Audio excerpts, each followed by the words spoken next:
Guys want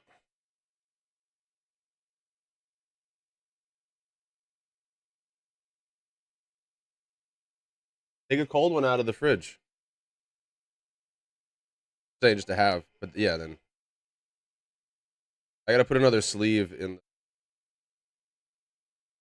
the fridge in the Propel. Only one in there.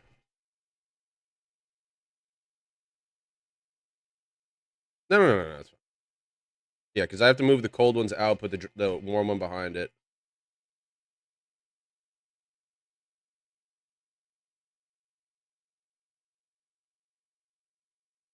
Love you.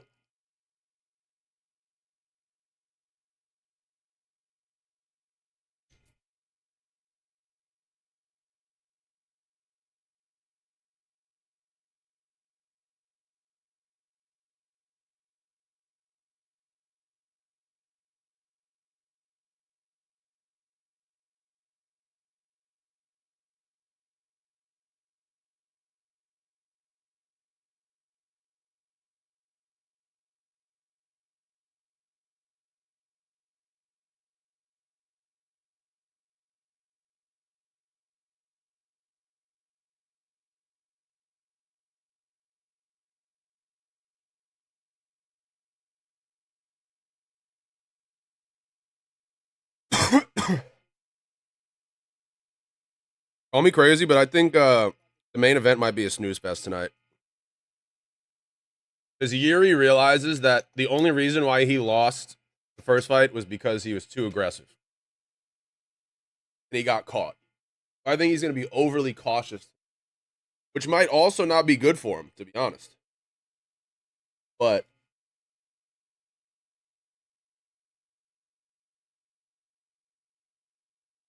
what's up, Goda? What's up, baby?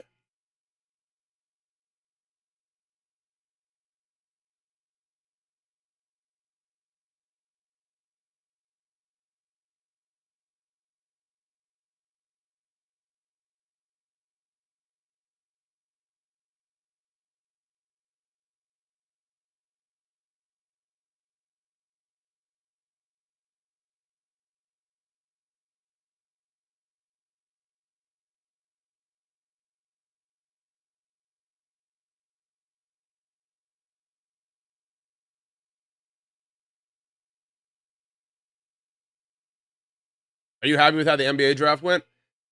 This is the first NBA draft in a long time where I legitimately did not know anybody. And I'm taking out Bronny James because that's literally just publicity. If we take out LeBron's son, which everyone knew, like one of the Lakers, all I'm saying is LeBron James' son averaged 4 points. And I know he had the heart thing, and it's like everyone's like, "Oh, you're so insensitive for saying that. He had cardiac arrest." No, stupid. I'm making accurate fucking claims. His own LeBron James Jr.'s teammate at USC, who averaged 16 points a game, isn't didn't get drafted. But LeBron James Jr., some kid who averaged 4 points a game, got drafted. If LeBron's son, if you, my real answer is so fucking morbid. He'd be dead. Because whatever voodoo magic, whatever fucking sacrifices they needed to make to save that kid after he had a heart attack, yeah, he'd be dead. He'd be dead. Damar Hamlin, LeBron James Jr., all these people who survived the fucking heart attack gun.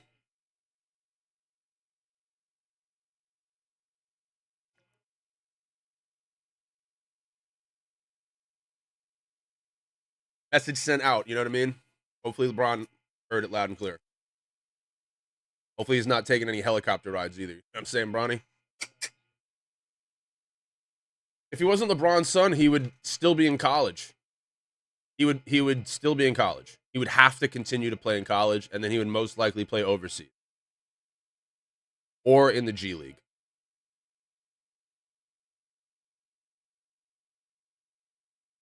He would legitimately never step foot in the That being said, that being said, I can see I can see a way this year, first year, rookie year, how Bronny Jr. can carve out minutes.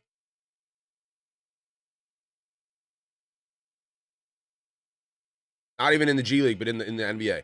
If he can come off the bench, if he can come off the bench and hit open threes, play active defense, and most importantly, if he can run the pick and roll with Jackson Hayes, who just also opted in, or Jackson Hayes or Anthony Davis, but if he could run the pick and roll, and in during the NBA Combine, all of those games, he was showing a real ability to hit that floater, that Devin Booker kind of like, or that Steph Curry kind of just like high lofting floater. It's almost impossible to get blocked. If you know when to shoot that floater and when to throw the alley oop to Anthony Davis or Jackson Hayes, like you're just intelligent when it comes to the pick and roll, and you can play defense and you can knock down a three, you'll play.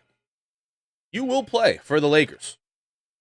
How the team is constructed, you will play basketball.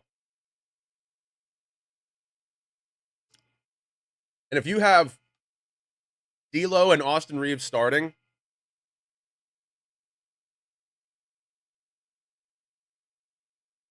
and there's not that pressure, and he just literally can come off the bench and try his best.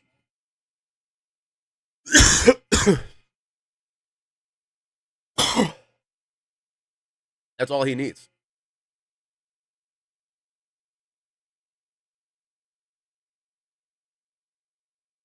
Legitimately all he needs.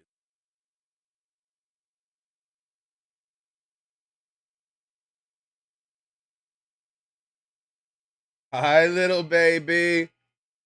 Uh.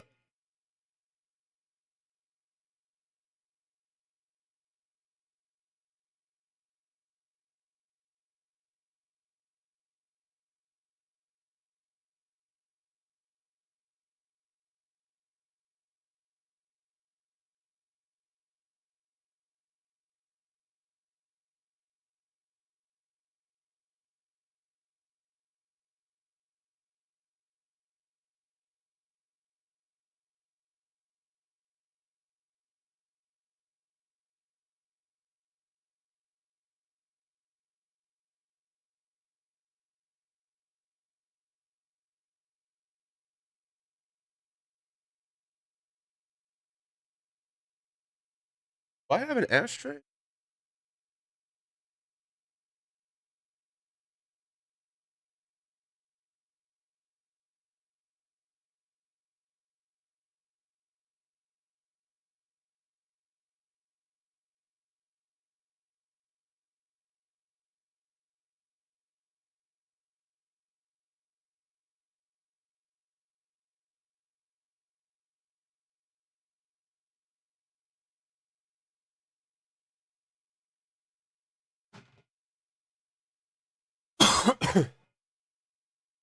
The NBA Finals sucked this year.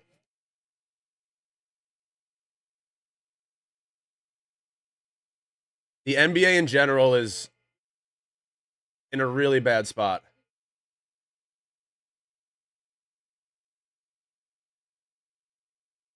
I mean, it's in a really good spot if you're talking about like international growth, but in terms of American popularity, I think we've reached the peak of NBA basketball.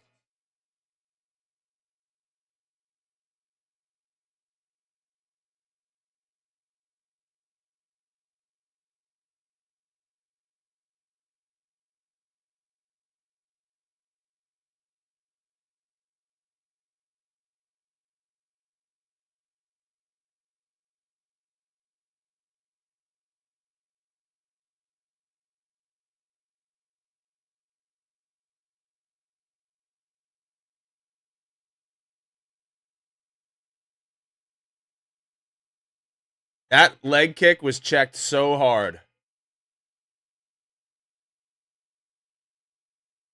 Holy shit. That was a brutally checked leg kick.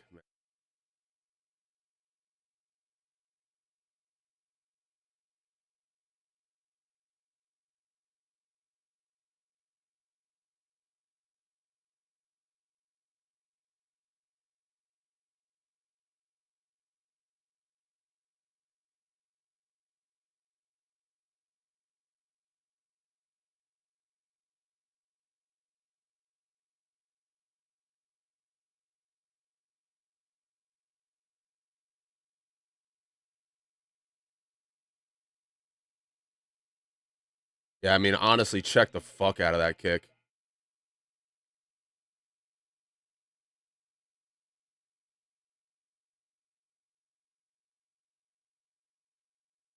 Come on, Simone. Simone has a guy on one leg right now, and he can't do the job, man. Come on, Simone.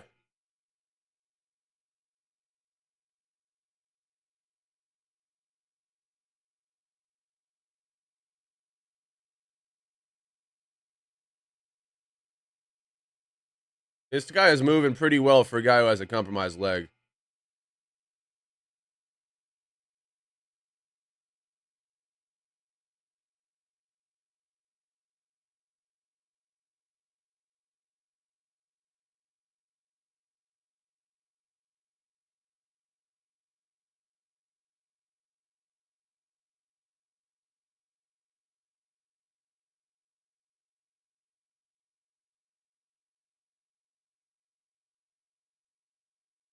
Kick it with both. Kick it with both legs, Joe. What we were saying, he's kicking with one leg. He's kicking with both legs. This round, Joseph.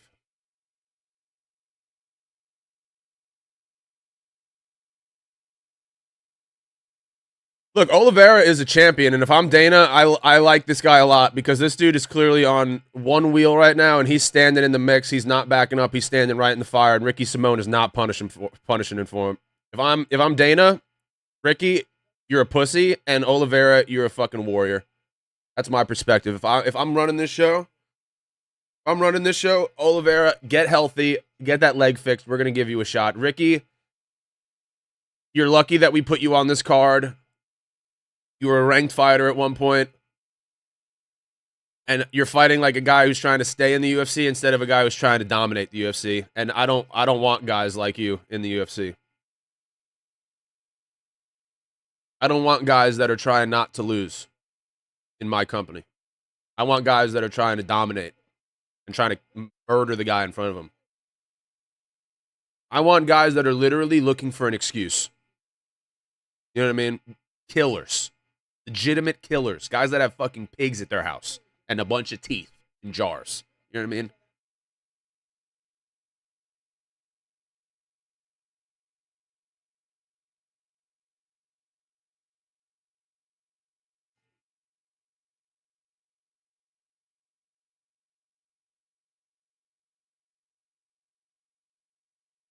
Honestly, the mafia has to be so happy that everyone's getting fake teeth and veneers.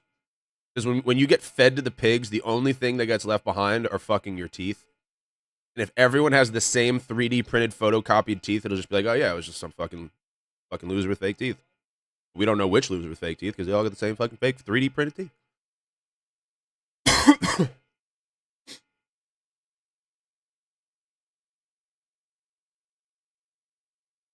Speaking of which, I need to get some pigs. 5 to 7 pigs.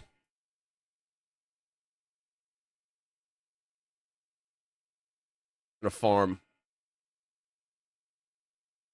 And I need to throw a party and invite all my enemies. Not all my enemies. I need more pigs. That's why you need 40 pigs. Come on, 1 minute left in round 3. Let's do it. Come on.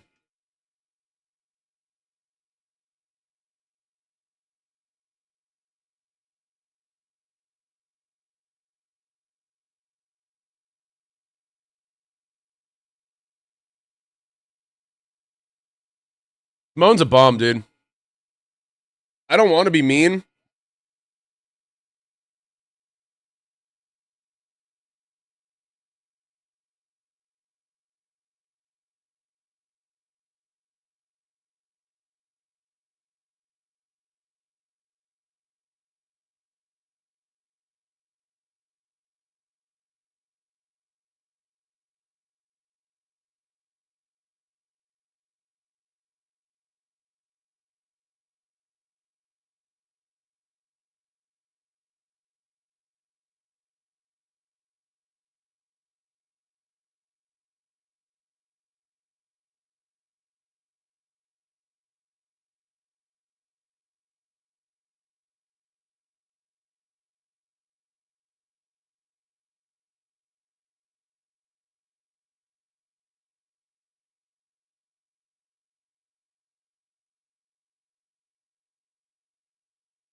Yeah, Shana Paul.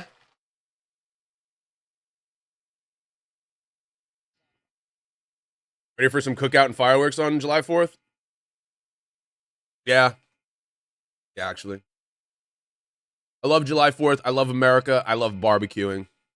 I don't like fireworks, though, personally. When I was a little kid, I didn't like fireworks. The noise fucked me. And now I have dogs, and the noise fucks with them. I don't like fireworks.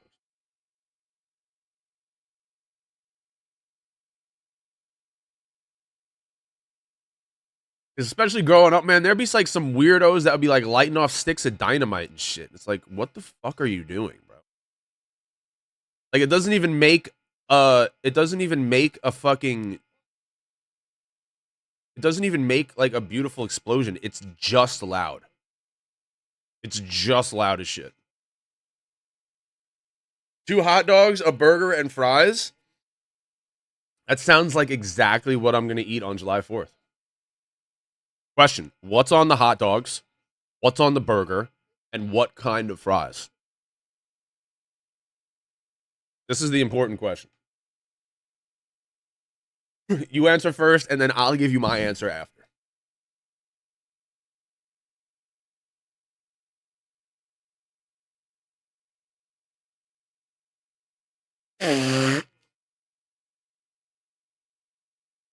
UFC 303 just starts randomly playing fucking like club spa music. Let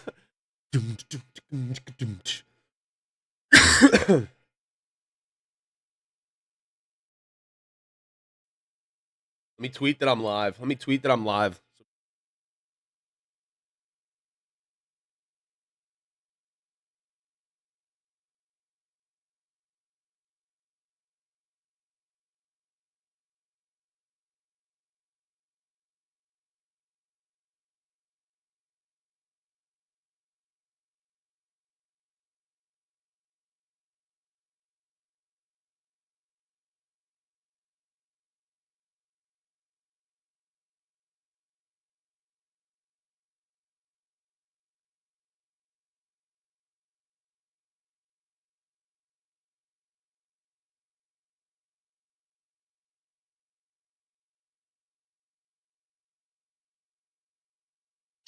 Chili sauce on the hot dogs, like chili, like a chili dog, or are you talking about like chili sauce, like a like sweet Thai chili?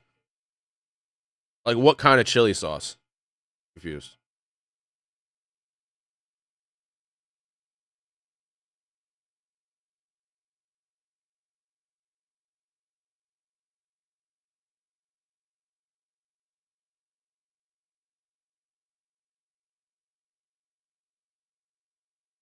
In cut fries like McDonald's size sounds really good. What about the burger? What's on the burgie? What's on the burgie, Fergie?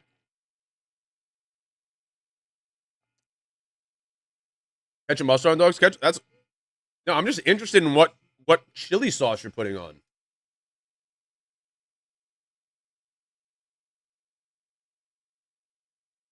Like when I look up chili sauce, it's like homemade chili sauces or like a Heinz chili sauce. I need to get some chili sauce.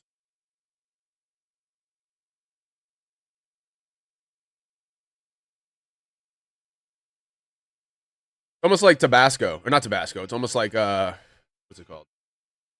That squeeze, the red sauce in the squeeze bottle.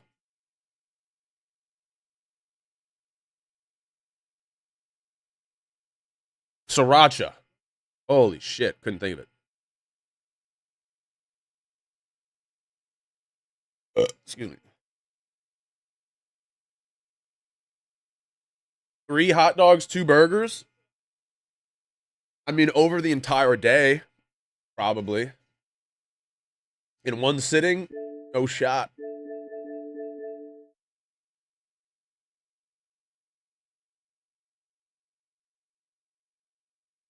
All right, it's a commercial break. I need to make another coffee. I'll be right back.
I'm back. Sorry about that, y'all.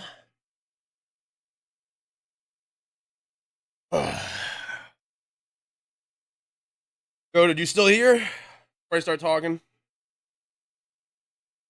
about hot dogs.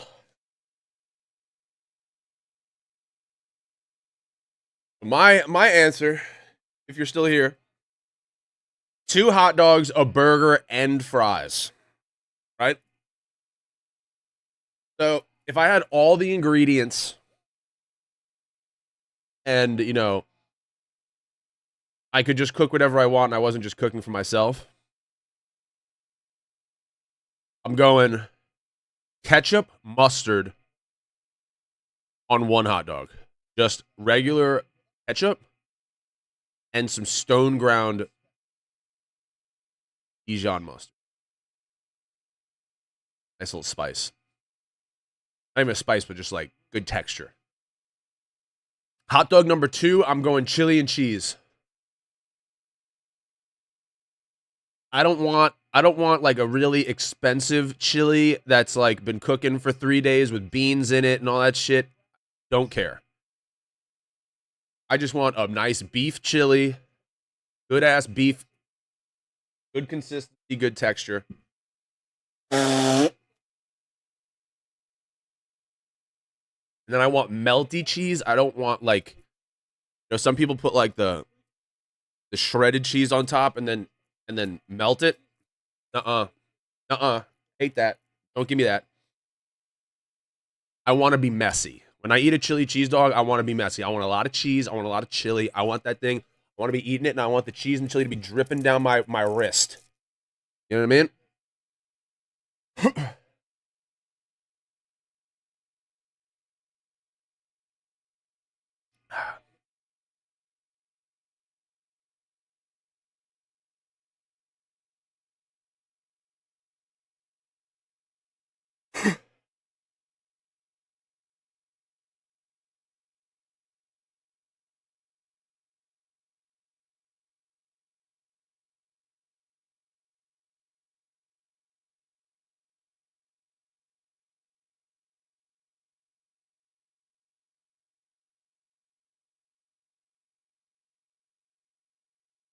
No, he's not.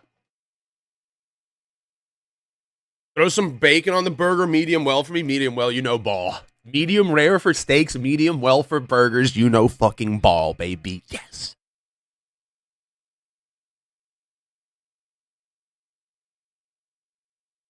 Since I'm also eating those hot dogs, I would just do traditional like ketchup, mustard, mayo, lettuce, raw onion on the burger.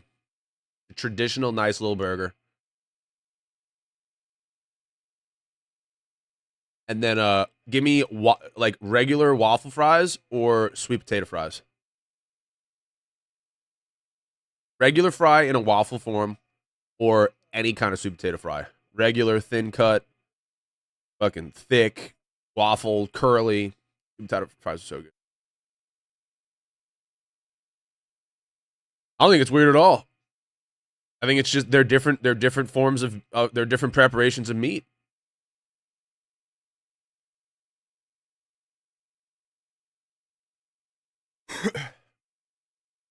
My thing is just like, who risked it? You know what I mean? Because they're like back in the day, someone must have like cooked the chicken, right? And they didn't cook the chicken enough and like died. Because there's no medicine back then. No one knew what to do. Like someone got a stomach ache, they're just like, all right, cut his head off. So like, when did someone realize like, oh, we can't undercook the chicken, or else people die, but we can undercook the beef, and people are all right. Or maybe we just don't know it yet, but you really shouldn't be undercooking beef either. But boy, I'm still gonna be eating that medium rare steak. Bug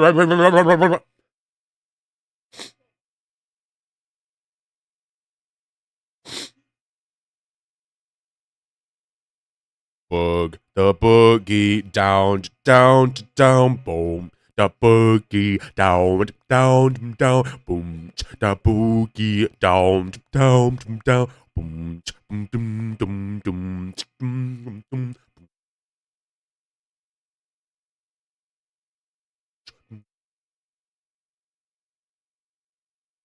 Oh, let's move tonight.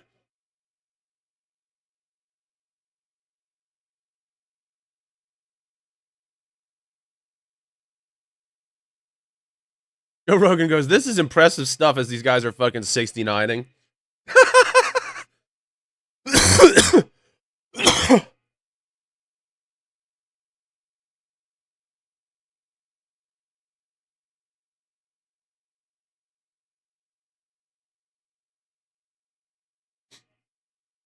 But I like three different types of burgers.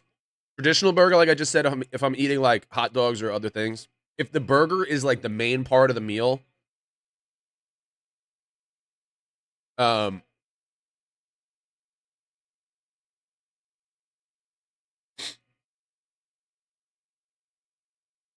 um, so I have a taco burger, which is a burger with salsa, sour cream, avocado, shredded 3 Mexican blend cheese, um, taco sauce, 3 hint of lime Tostitos.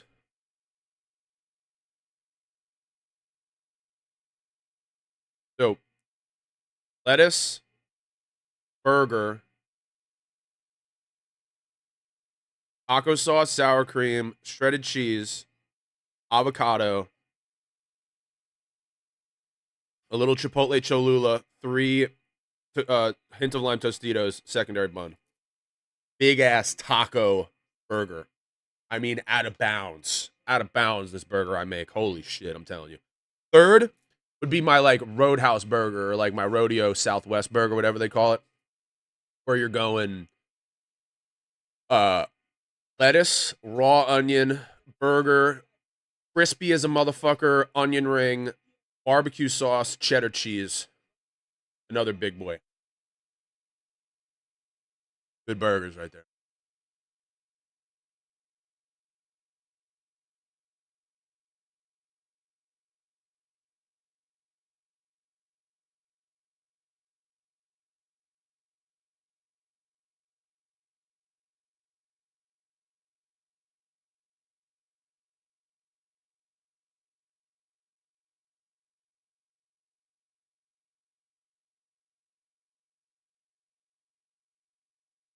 There's no way that they're genuinely talking about a WWE wrestler helping this UFC fighter out. Like we're all old enough to have to watch CM Punk. You know what I mean? Everyone who's not named Brock Lesnar. You know what I mean? These guys are fucking actors. These guys are fucking steroided up, juiced up actors. That's it, man. UFC is a different ballgame, bro.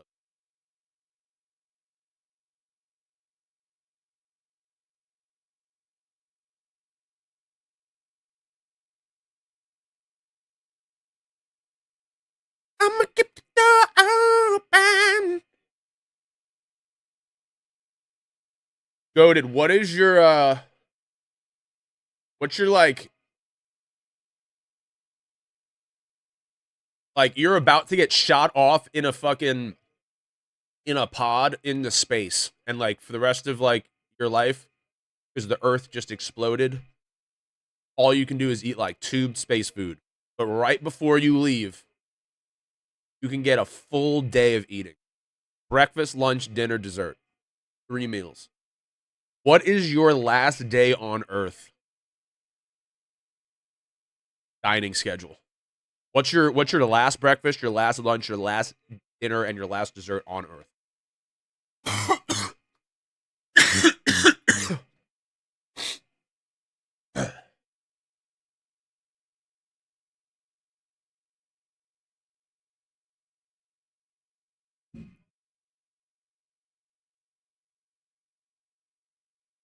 There we go. You know, like make my mic where I can see.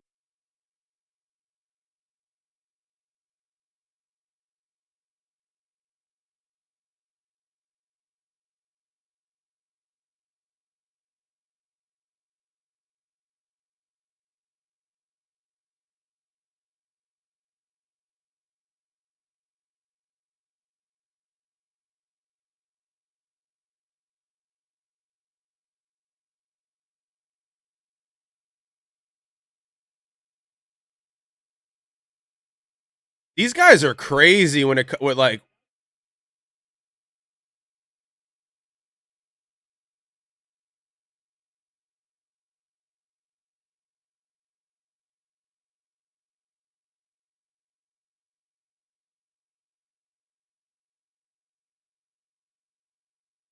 This is like really high level grappling right now. Both of these guys are so good, so technical, and so like flexible. Technical and flexible, these little guys are, man.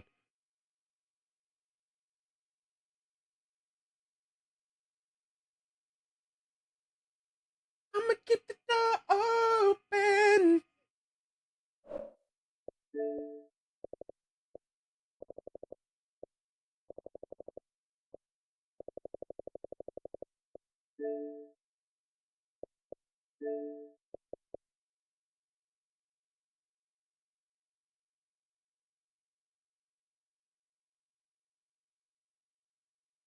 Breakfast: French toast, bacon, sausage, cinnamon roll. Fire. Lunch: burgers and steaks with fries. Fire. Dinner: salmon and lobster. Dessert: vanilla ice cream and cookies and cream. That is a winner day. Hopefully, I'm hanging out with you the day before you get shot to space. I'd love to share in those meals.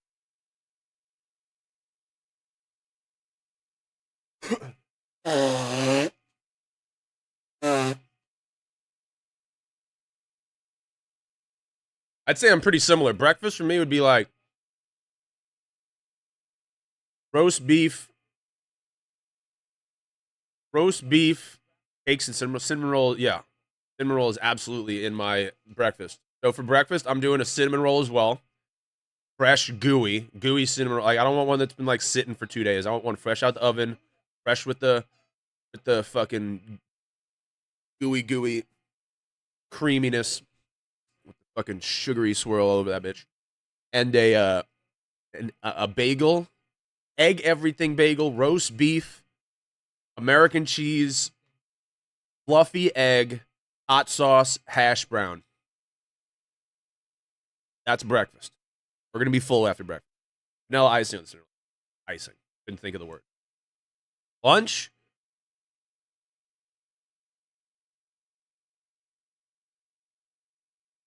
Lunch. I'm doing 12 hot wings with ranch. Um, I want like a mustard based hot sauce and a lobster roll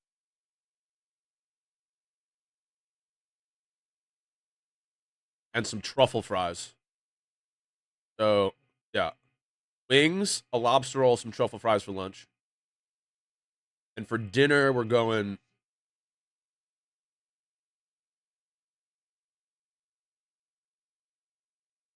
my mom's Thanksgiving.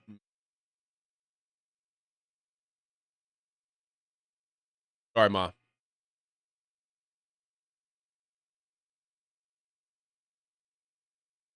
Sorry, Ma. We got you cooking on my last day on Earth. But and then for dessert, creme brulee. Creme brulee, baby. I love creme brulee.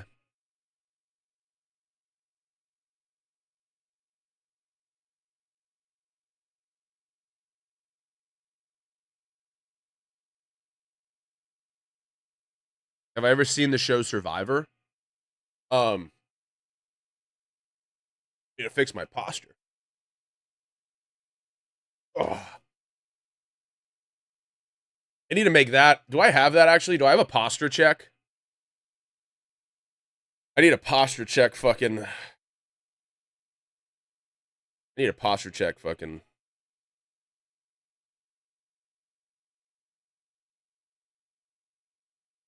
Well, the thing is, like, I know of the show Survivor, and I'm pretty sure I've watched it, but I couldn't tell you if I actually sat down and watched Survivor ever.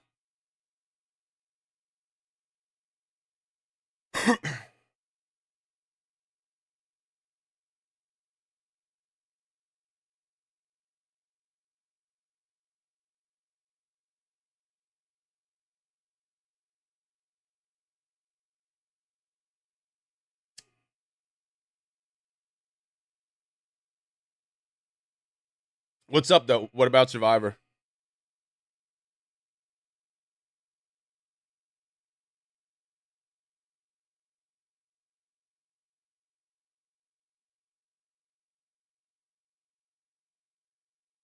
I was never like a reality TV show kind of guy. I don't know. Like anything like Jersey Shore or Survivor or even like The Office, that television show. Like if I wanted to like experience real life, like I'll just go outside. Like I'll just go live life. I feel like all like, and I don't want to be like a dick about it if like you love those shows. But like I feel like all the people that like those kind of shows aren't great in social situations. So it's like let's all laugh at awkward social situations together that if I went outside I'd be a part of. So let me laugh at someone else going through this awkward situation that I would probably be a part of because I'm an awkward person. Like I never understood like that humor because I've always been a really cool guy. Imagine. That's funny.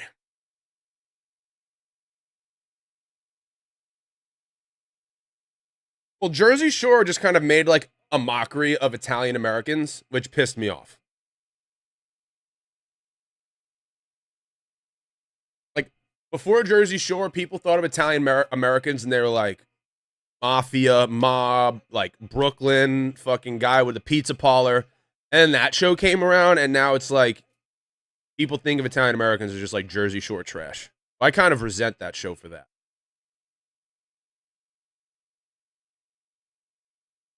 Jim Tan Laundry. Cabsy! And that show is hilarious. And it does represent a large part of our culture. But, you know what I mean? It's just like every culture has um, the Jersey Shore version. You know what I mean?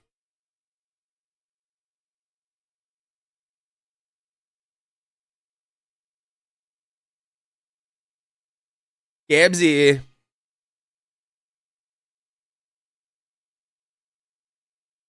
Excuse me.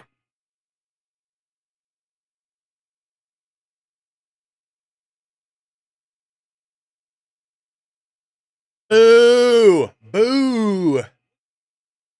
This was such a good match up until the last round.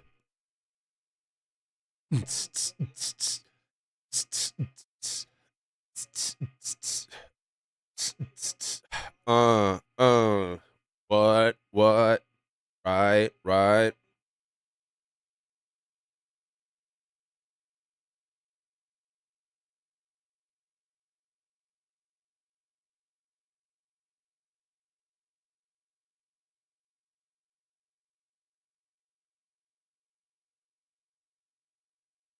That was a good fight, man.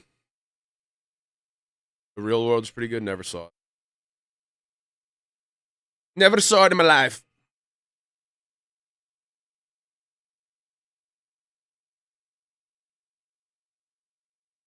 So they beat up when it's all over. Dude, I have like a fucking wedgie on my dick.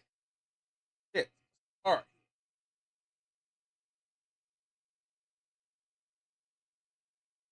These trousers that I'm wearing are a little restrictive on the hoinkaroodle. Hoink restricted.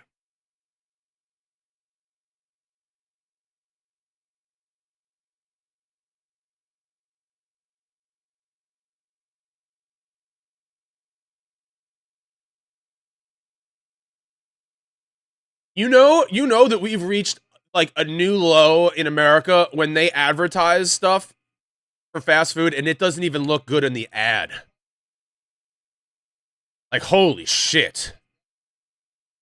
Like come to Subway and eat these fucking diarrhea roll-ups for $3. A, those should be $1. They should be $1 each. Just like 7-Eleven has their little taquitos. At least they look good at 7-Eleven. They've been rolling there for 8 hours straight. The fuck?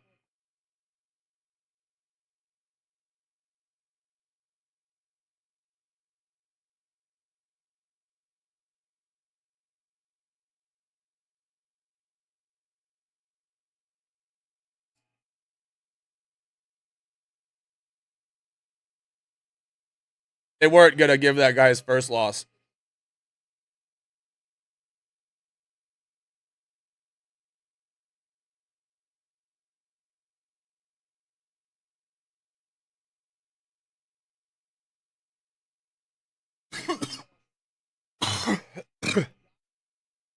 He's actually out here with a fucking WWE wrestler, bro.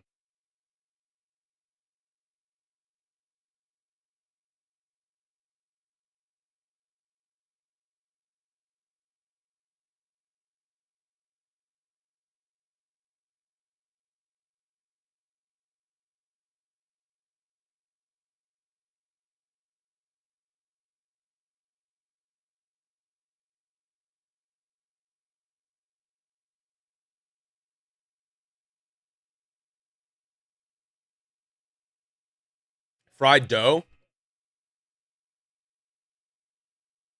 Fried Oreos? You ever have fried Oreos? Fried Oreos are banging.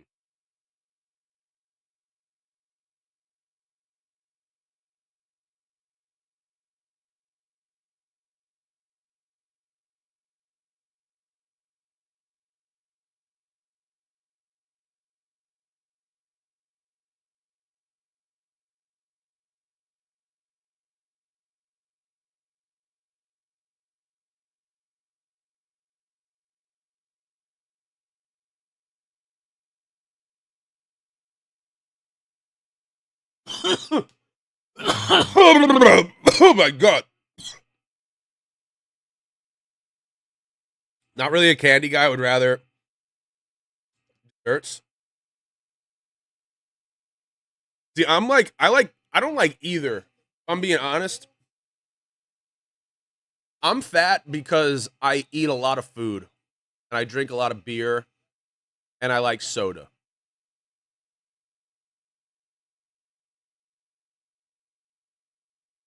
If I got right in terms of like I stopped drinking soda, I stopped drinking beer, and I only drank like vodka seltzers when I want to drink. You know what I mean? If I sacrificed my quality of life because I wanted to impress people with a fucking six pack, I'd have it. I'd have it. I know all the things that I need to do in order to be shredded. I have all the information.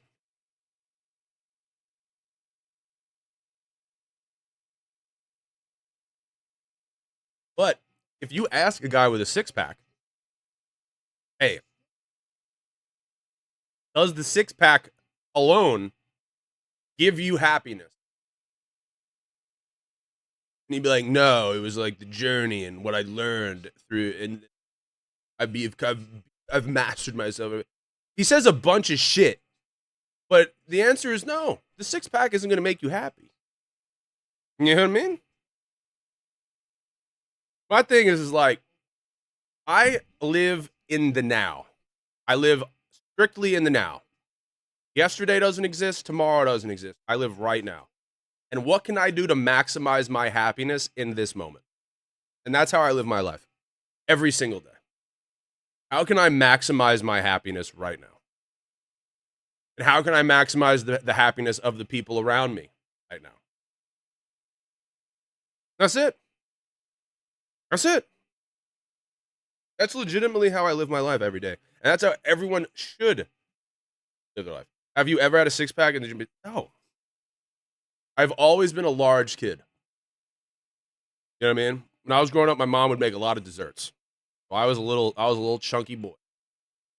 And you were in my house in between second and fifth grade. There was probably something in the oven smelling good. Or a pastry, cookie, brownie, cake, cupcake. You know what I mean?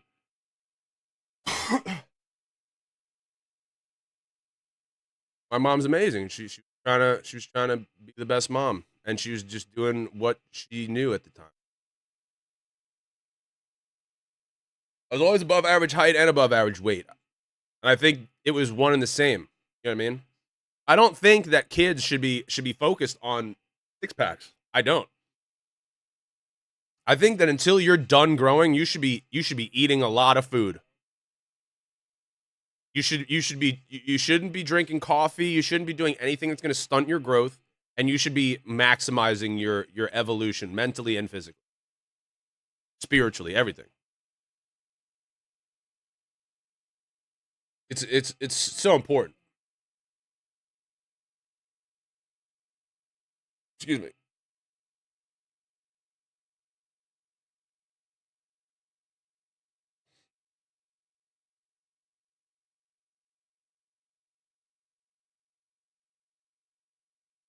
I'd love to be a coach. I feel like I've played a lot of sport. Like I understand the nuances of the sport side of it, but I've also had a very, you know what I mean, tumultuous life in terms of life experiences. I'd love to just impart some of that wisdom to the next generation. Help some kids stay out of trouble. Yeah. Help some kids not go down the wrong path. Keep kids motivated on sport. I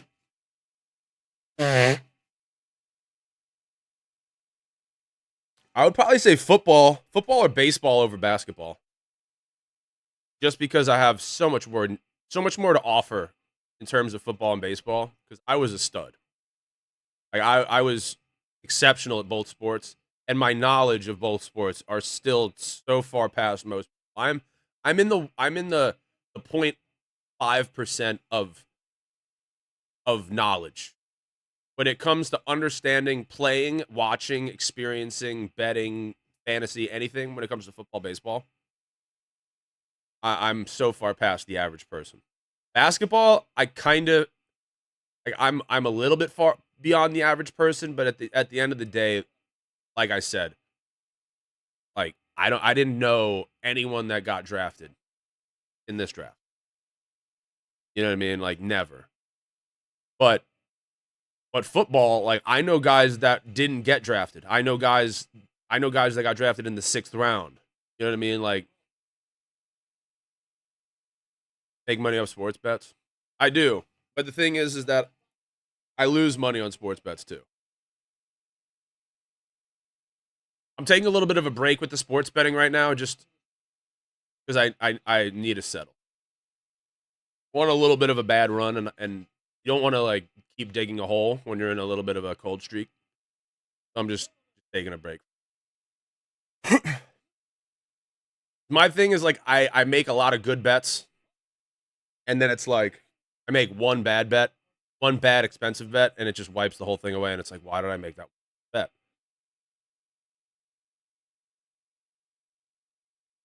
It is what it is.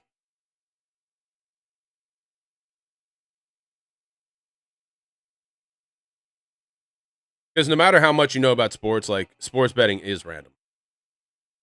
There are no guarantees in life, and there are no guarantees.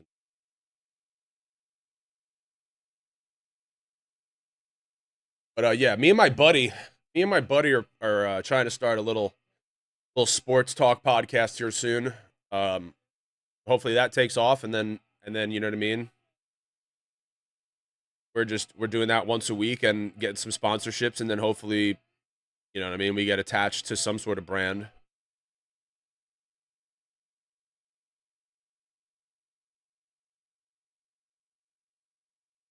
I love sports. I could spend the rest of my life doing something involving sports, talking about sports, coaching sports, scouting, um, literally anything. And it wouldn't feel like work. It's just basketball, baseball, football, uh, MMA. I love fighting, obviously. Um, but I could get into anything, bro. If ESPN hired me and they're like, "Yo, we need you to go to X Games this year and like do some snowboarding shit," sign me up, bro. You fucking kidding me? Golf? No golf a little bit. I know tennis. But my thing is like I love sports, and based on how my brain works, like I'm very obsessive, and it's why I have like an addictive personality. But my thing is like I can get addicted to anything. So it's like you give me a camera crew and some dudes. You're just like, hey, go fucking go watch bull fighting. Watch fucking cricket. Go to India, watch some cricket. No? I would do anything. I would legitimately do anything if it's involving competition, sport. Shit, I'll go to the dog competitions. You know what I mean, where they got the dogs on the tracks racing around and shit. And we got 3-leg Nelson.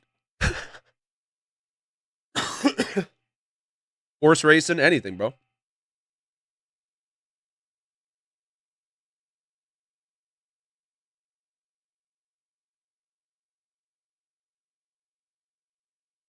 It's about opportunity, bro. I would take any opportunity.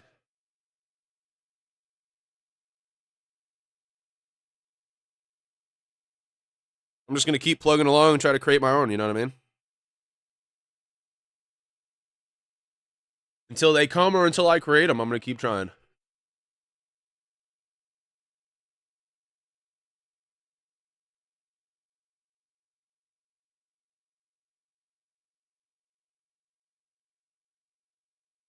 Until they come or until I create them.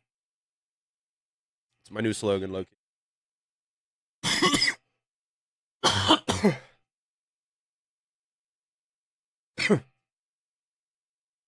My question is, I had a bet.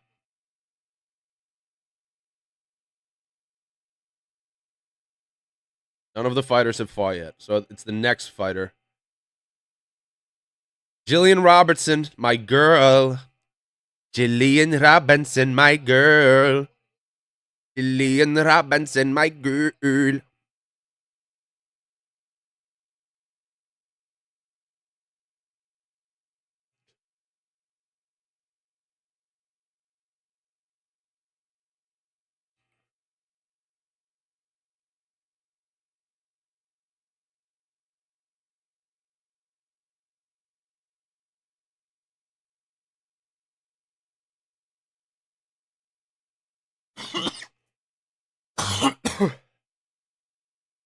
Excuse my coughing, man. This is some kush.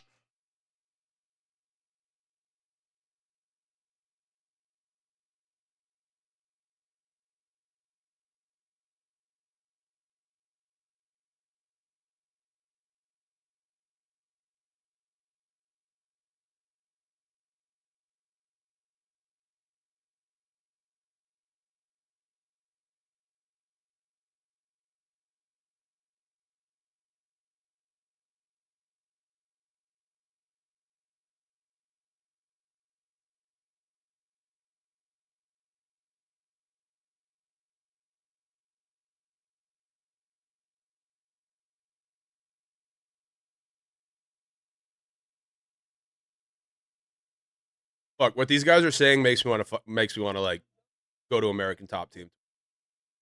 Not even kidding.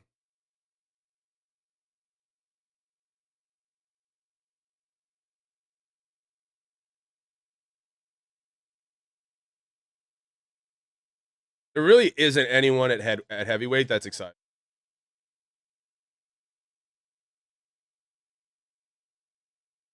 I could go to the UFC, knock somebody out, and kill the mic, and immediately be one of the faces of the UFC. Just because of how impactful heavyweights. Everyone wants to watch heavyweights. And if there's finally one that people could get behind, like a timing thing.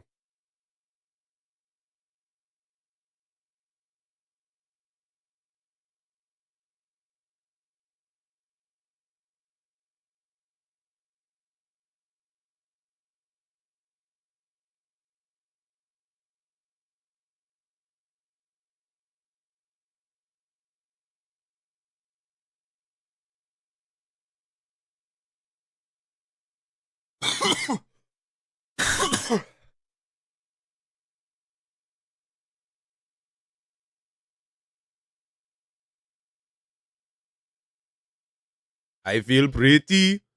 Oh, so pretty.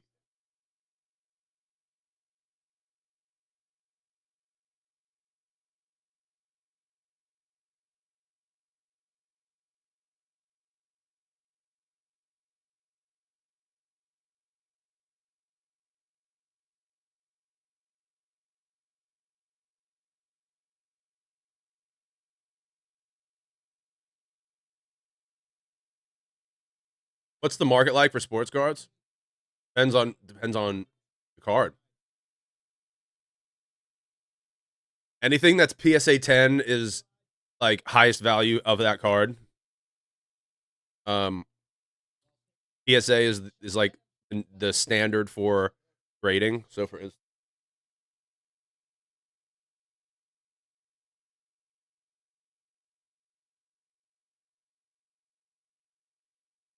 this is a Marvin Harrison Jr.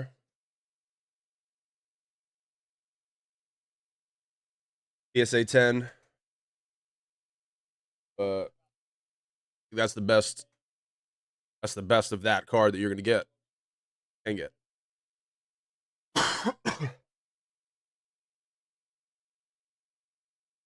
Is Rainbow calling my name in 10 to 15 minutes? Could be. I'm watching UFC fights right now. I'm down to hop in a party with you though. Chop it up.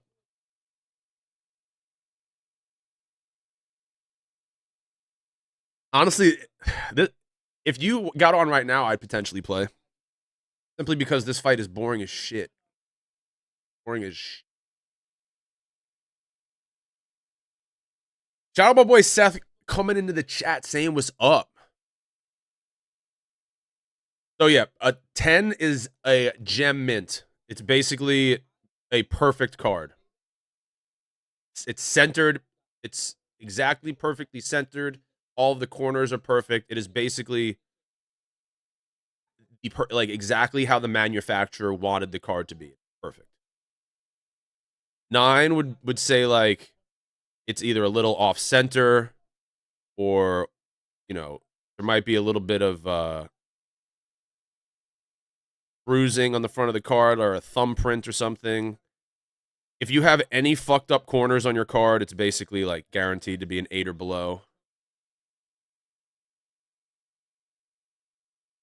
And the better the grade, the more expensive the card is.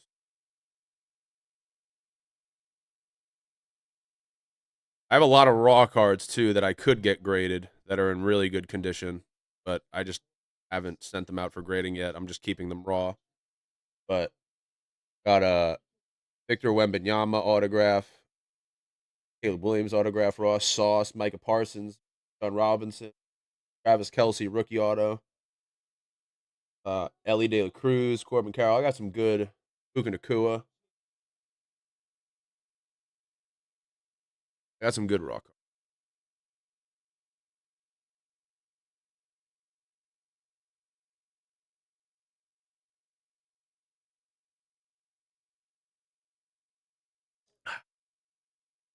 It's an extremely boring fight. Absolutely sensationally boring.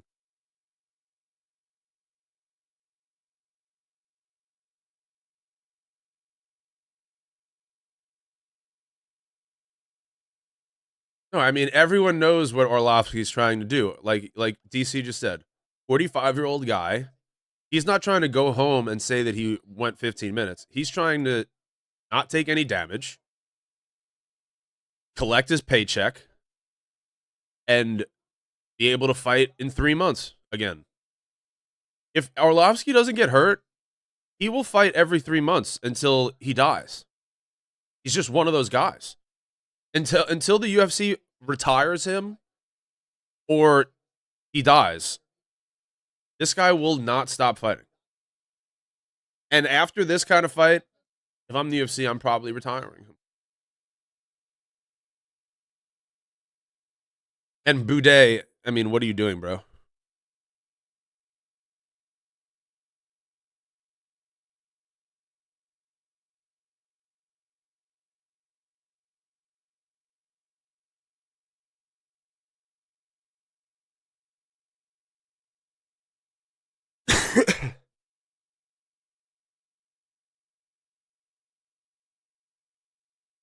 Ooh. Ooh. Oh, yeah. Hold on to it for sure. There we go, Mark. There we go, Mark. Thank you, Mark.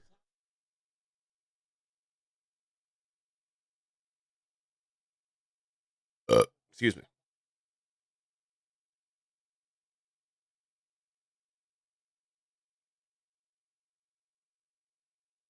I'm blue, da ba dee da boo die. If I'm Boo Die, that's my nickname. Blue da ba dee da boo. No, it would be blue da ba dee da boo da. Fuck. Yeah, you know what I'm saying, though. They used to collect Pokemon Yu-Gi-Oh. Not Pokemon. I had Yu-Gi-Oh cards back in the day. I didn't collect them like that, and I don't even know where they are anymore. I just remember having the Blue Eyes White Dragon card. That shit was my shit. That was like the holy grail back in the day. If you pulled a Blue Eyes White Dragon, you were fucking sick.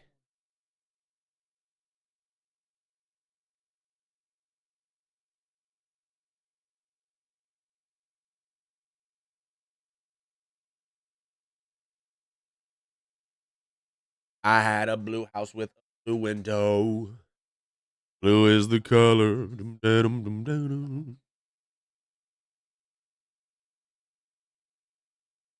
Fucking Lowe's, man.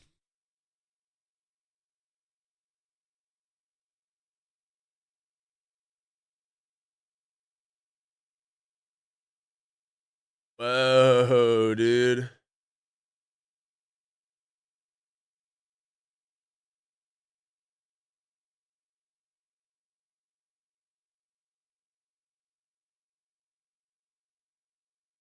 Are you ready for the apocalypse? Are you ready for the apocalypse?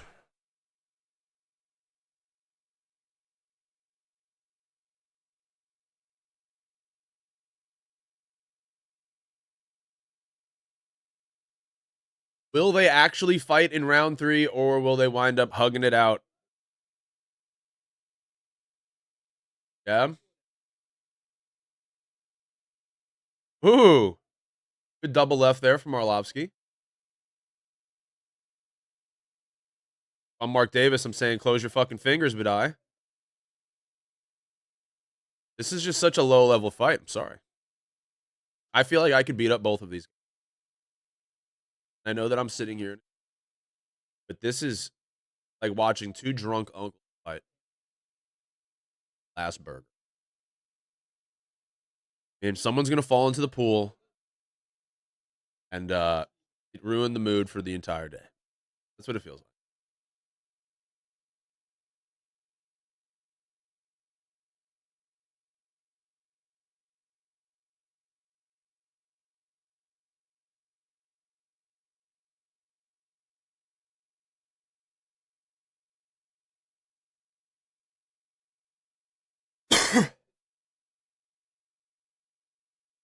This should have been the fight that opened the night so that I could have like done something else.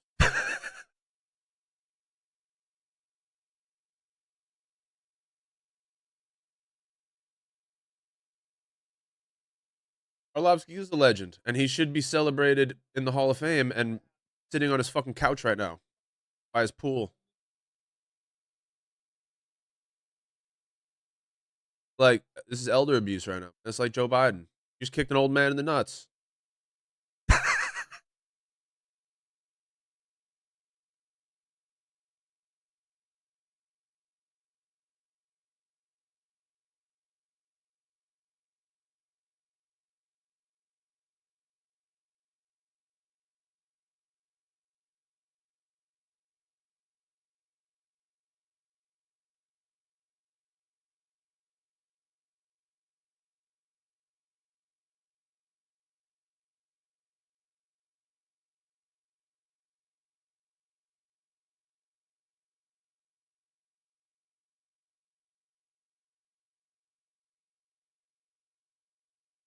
What a shot to the nuts right there, man. Brutal.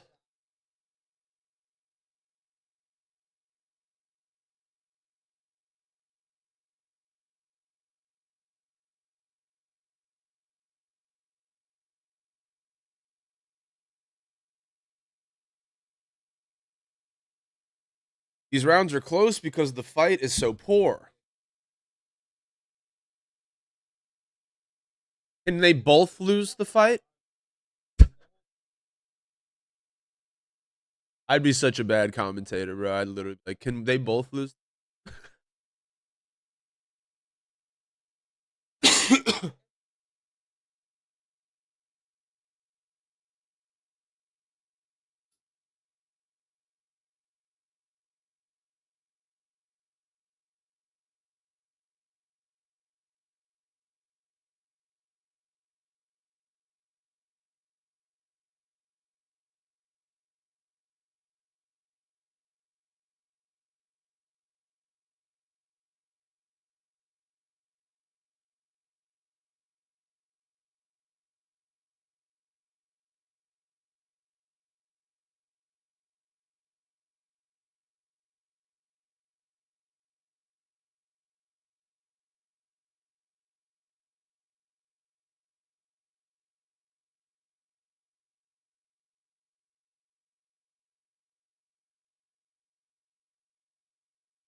Yeah, like they're both so willing to fucking just hold each other, man. I'm firing both of these guys, man. This is not if I'm Dana, this is not the product that we sell.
Does he retire after a fight that he's got booed in?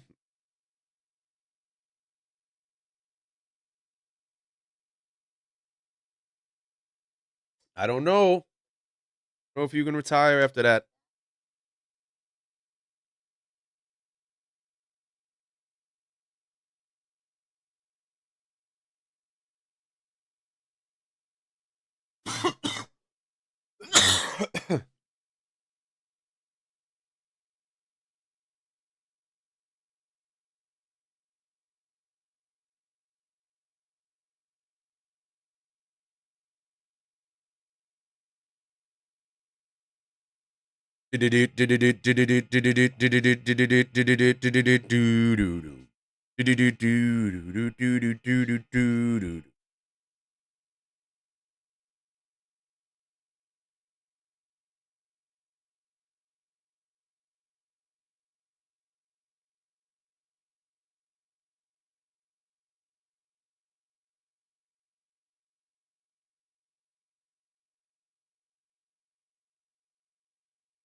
Holy shit.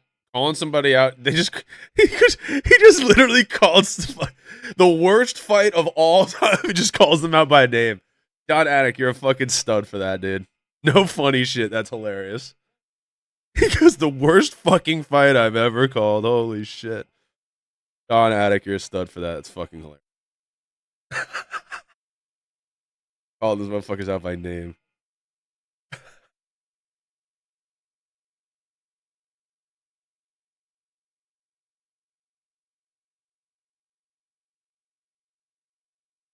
Worst fight I've ever seen.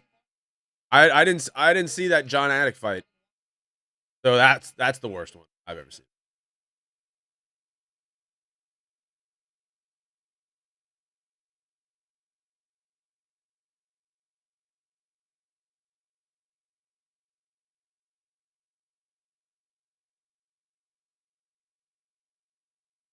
Wow, wow, wow, wow.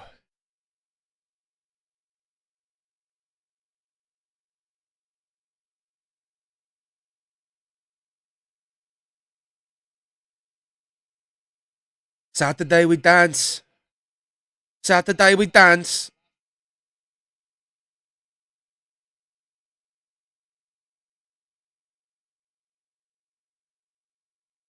Rose Namajunas versus Tracy Cortez.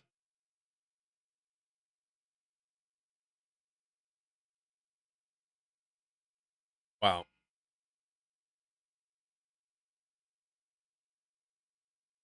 Drew Dober versus somebody.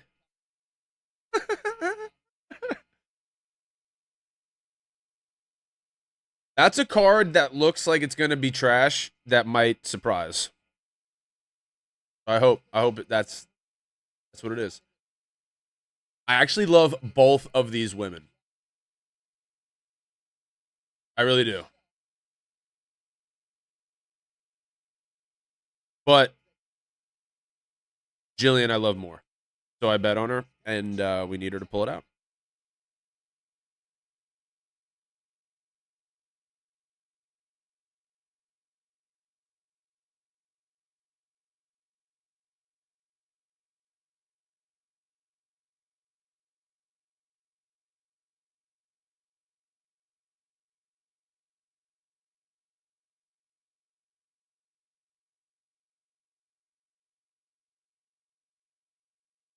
I mean, she's going to take a neck, she's going to take an arm. You know? Going to do her thing.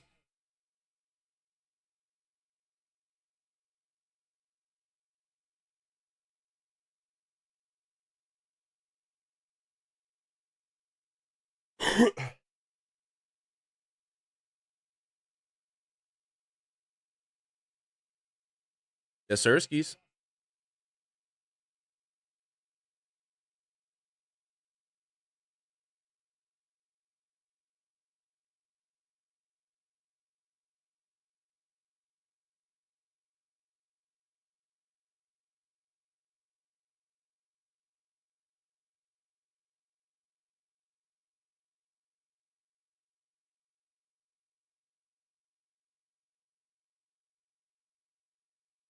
Yes, sir. Come on, Jilly. I need you to get a little submission.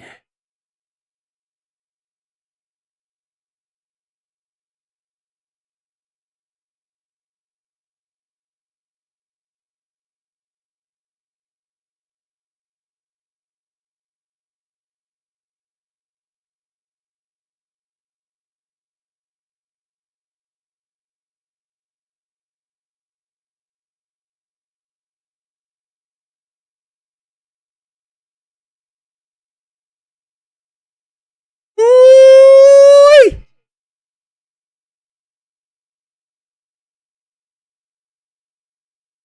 What is she walking out to? Oh, that's what I thought. Oh no, she coming out to PIMP. It's over. Jillian, my girl.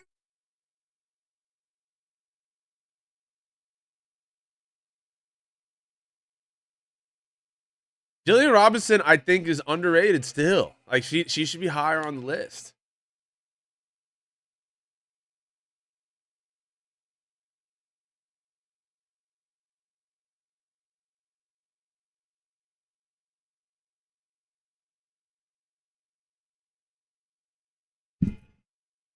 I don't know what you heard about me. Hey, but a bitch can't get a dollar out of me. Uh-huh.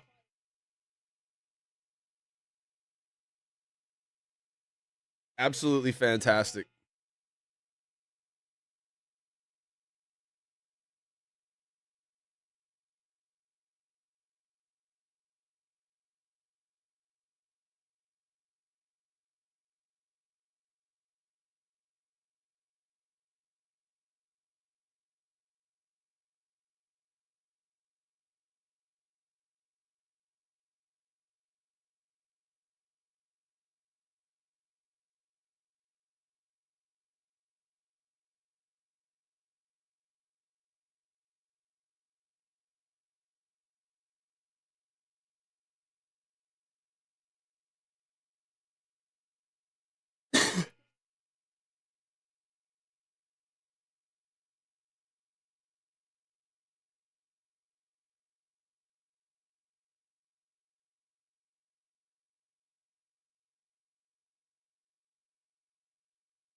Waterson's getting choked out, dude. I'm telling you.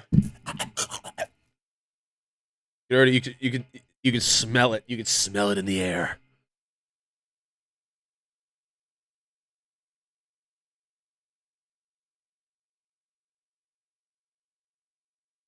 I can feel it coming in the air tonight. Oh Lord, oh Lord. Ollie home.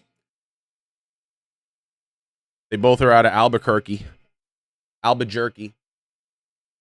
And you know me, you and drowning. Oh, not lay no hand. The karate hati. Like I said, I love both of these women. I really do. I really do.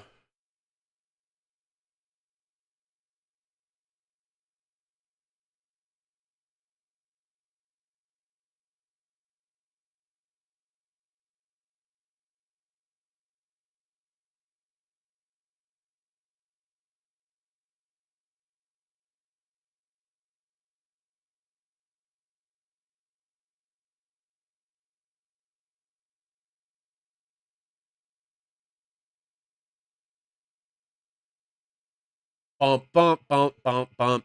Stomp, dicky, dicky, dicky.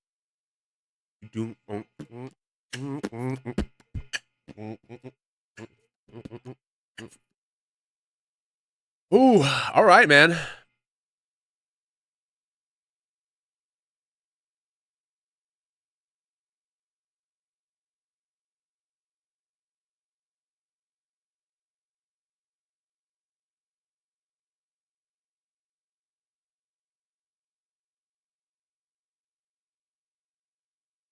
Jillian.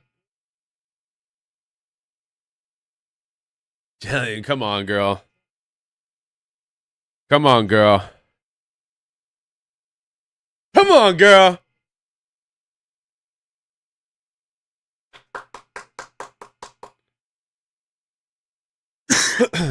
I can be.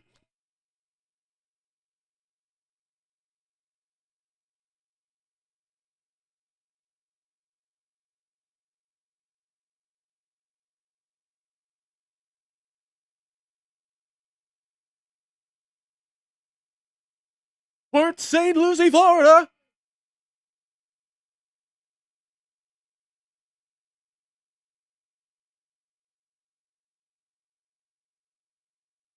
Go, Jillian. Come on, girl.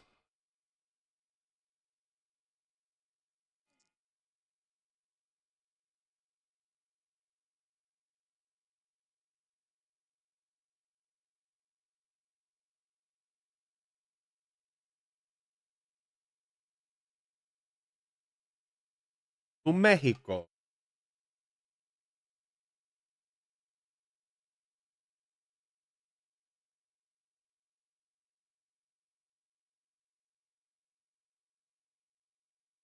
Hell yeah, that guy's turned up. I'd like to see.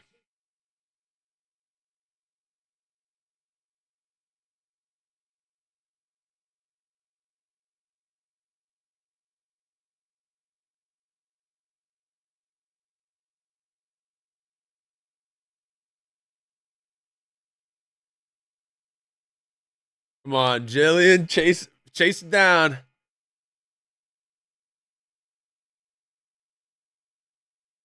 Yeah.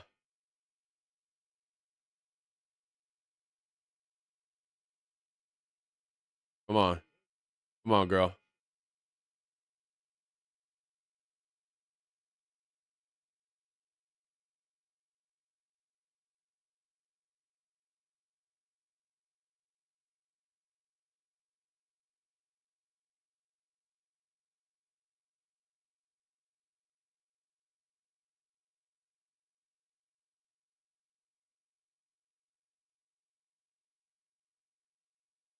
Come on, girl.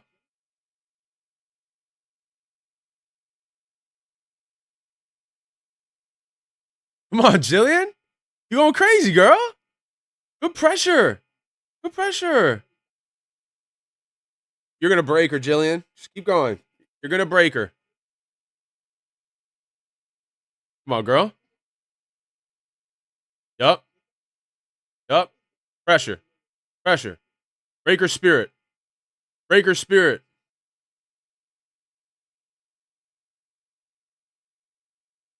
Yup. Better. You're better. Break her spirit. She's got nothing on the feet now. And you know you're better on the ground too. Yep.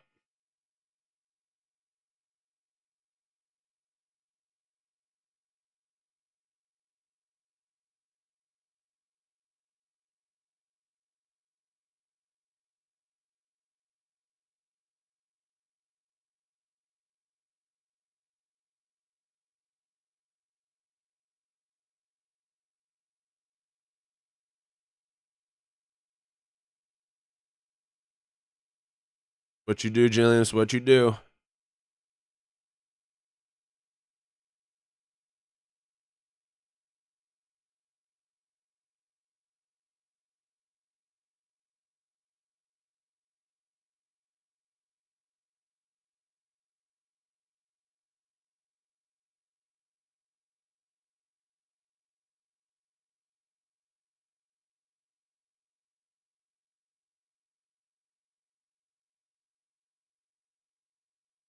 Oh yeah. Oh yeah. Come on, girl. Dominant. Dominant. Dominant. Dominant. Dominant! Dominant! Jillian, you're dominant! You're dominant! Oh my god, Jillian, you're dominant. Oh my god, Jillian, you're dominant.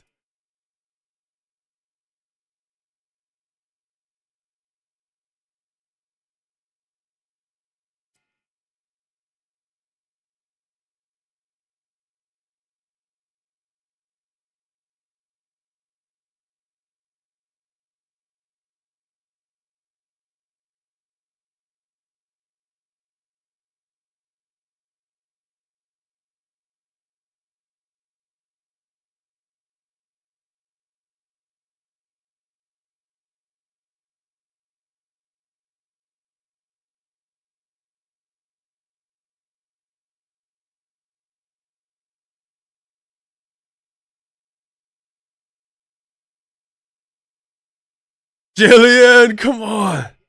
I mean, just dominant. I mean, this could be a 10-7. Even though that never happens. I mean, it's clearly a 10-8. I would give this a 10-7.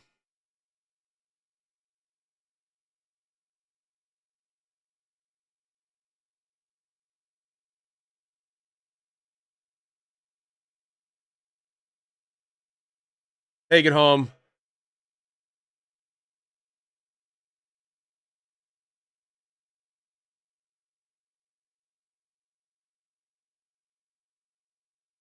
Oh my god, she's fucking so good.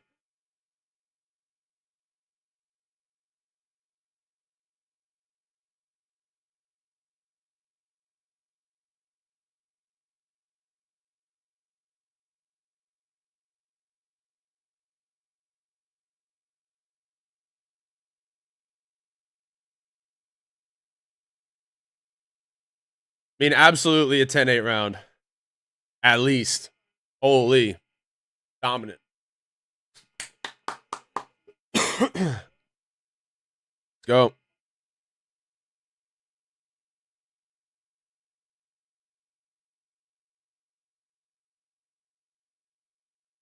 Do do do do do do do do do do.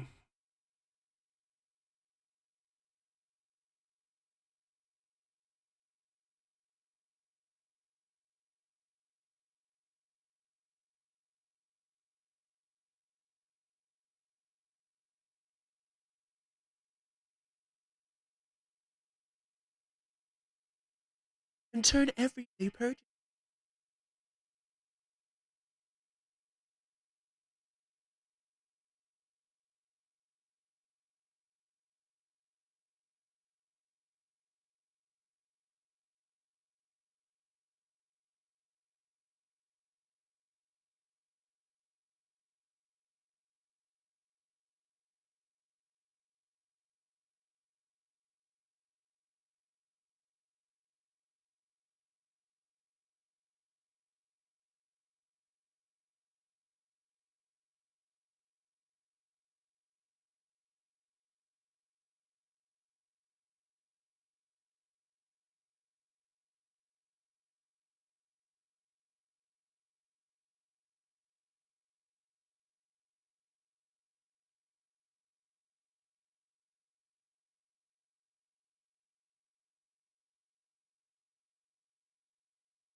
Domination. Let's go.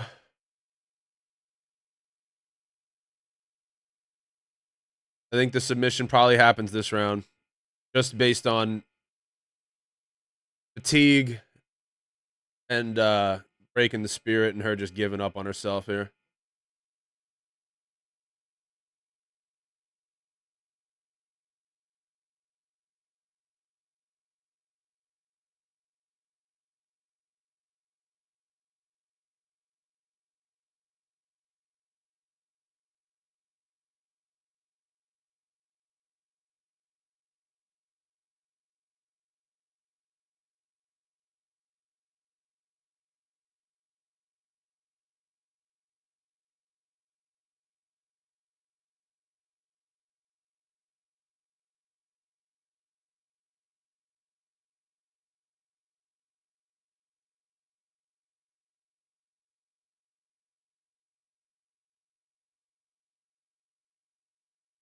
Ice cream conversations. They all want the scoop.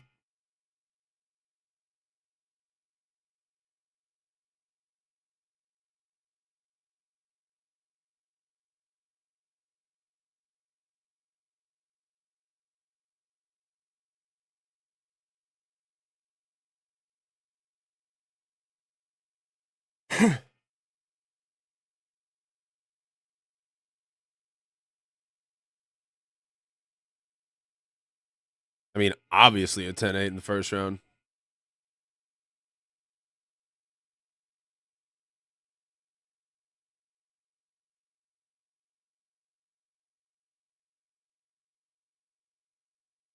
John, some would argue. Okay, say it with your chest. It was a 10-8.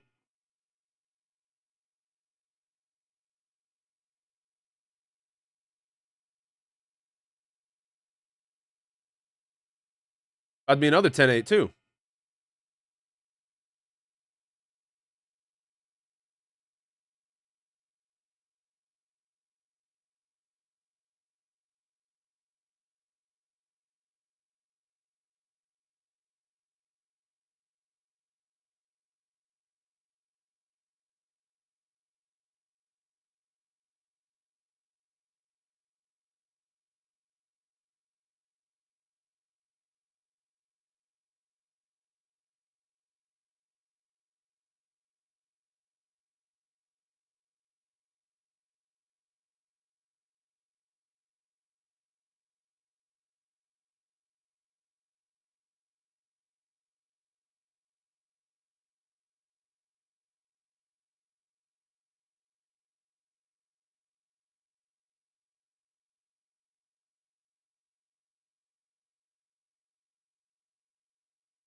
Do-do-do-do-do-do.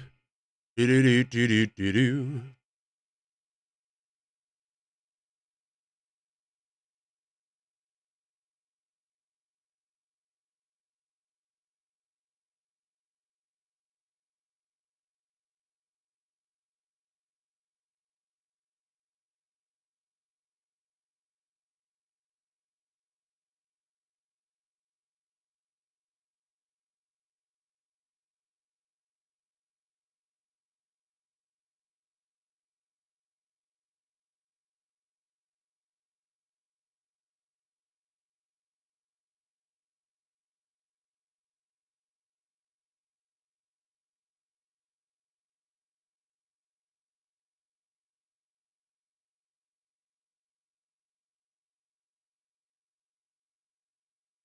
Wow, wow, wow.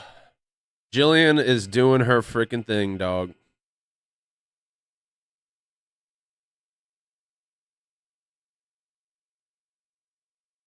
Absolutely incredible.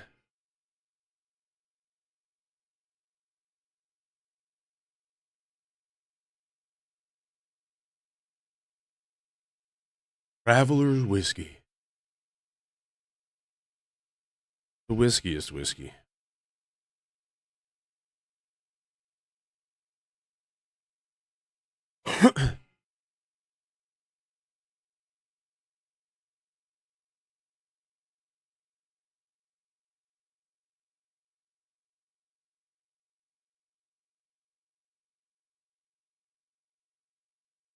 Unbelievable.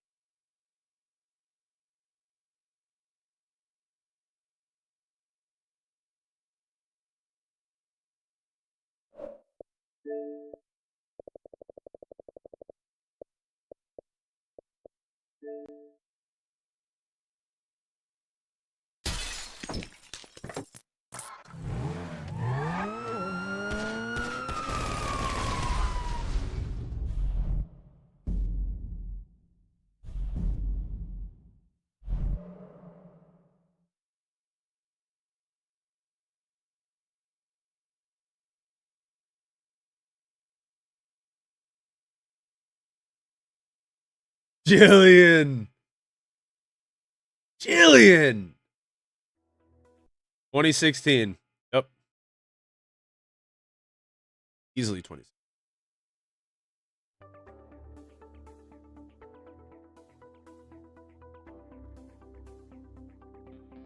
We don't open.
Jillian is just so fucking good, dude.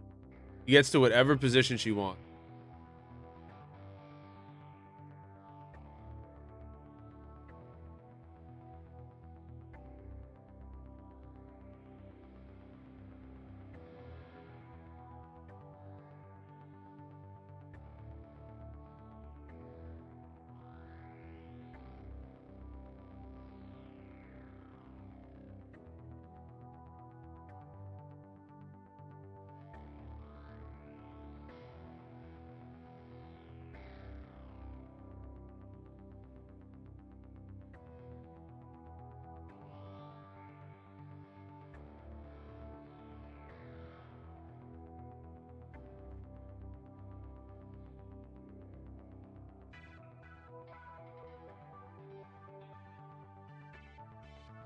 Rainbow Six.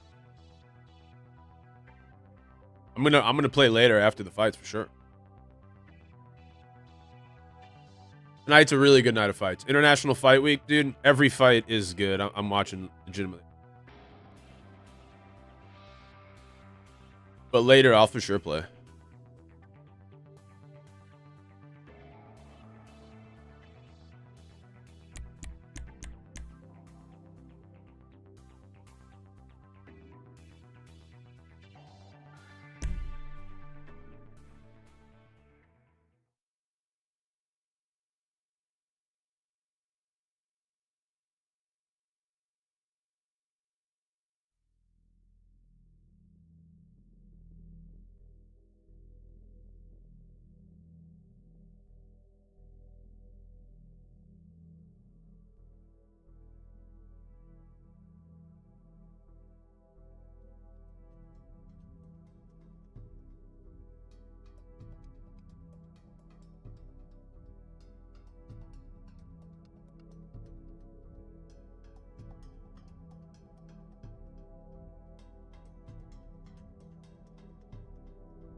Wow, wow, wow.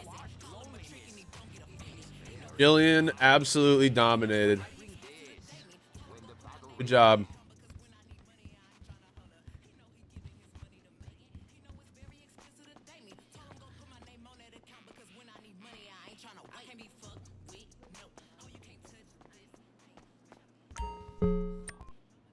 Nice to have you joining us, sir. Let's get those bets in. 10. Showing GG's, man. Lucky 7. All right, first bet of the 6-leg parlay. Check. Got 18. Jillian wins. Easy, easy, easy. Honestly, being honest. Bets, please. That was that. I mean, everyone knew. You had a good run there. Waterson, 38, 39 years old. Might retire right now, low key. International Fight Week, in front of a big crowd. You know what I mean? She's from Albuquerque, New Mexico, which is like basically right there next to Vegas. They might take the glove. She might take the gloves off.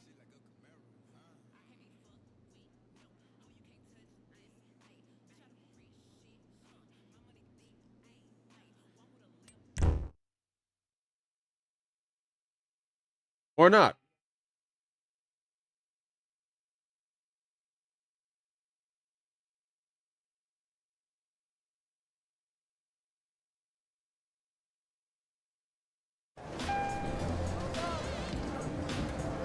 Taking them off. A reminder to our VIP members, take advantage of our luxury valet, limousine, and helicopter services. Wow. Good job, Jillian. Woo! You just retire Waterson, Gomez?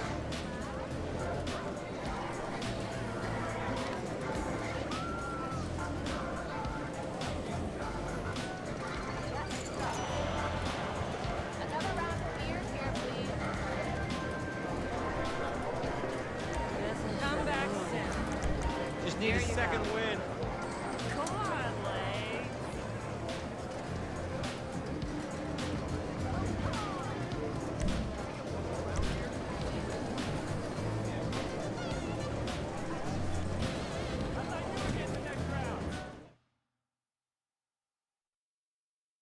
Wow.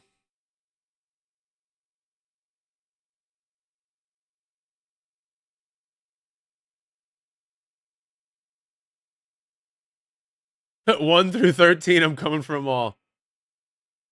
And the gloves are off.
Pleasure to have you, sir. All right, bets in.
Sorry, all bets are closed. We have a blackjack. 3. There's a 13. Well done. Fortune favors you.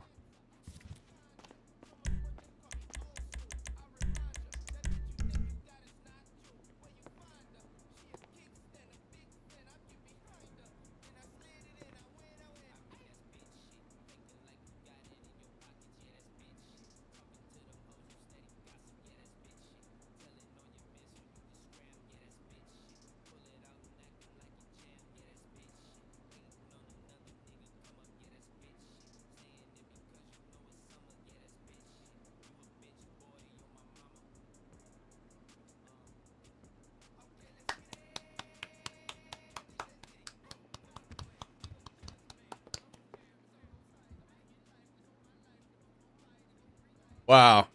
Karate hottie.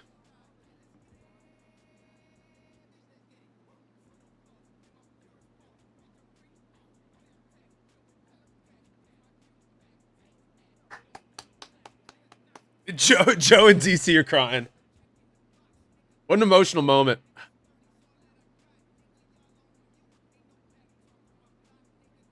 When she has a high snap score, red flag. I don't even have Snapchat.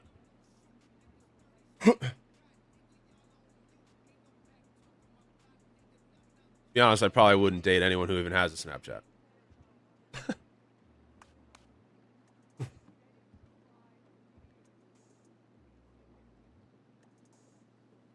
Wow. Clap it up. Round of applause for Michelle Waterson Gomez, the karate hottie. Gosh. A little emotional right now, man.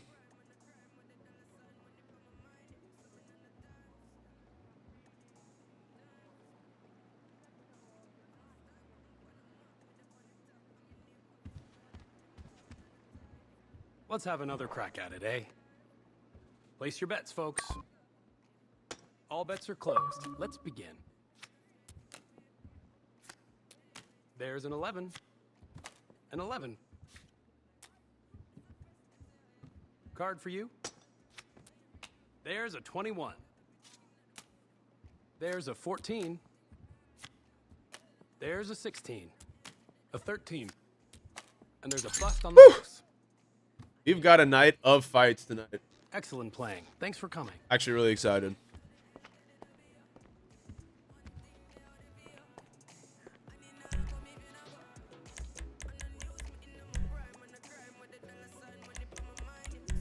Joe Rogan really has been a part of so many legendary moments.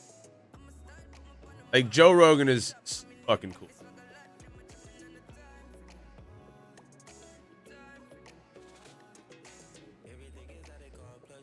Like, he's interviewed so many people that have, like, just retired. Like, he's the man. You winning? Am I winning what?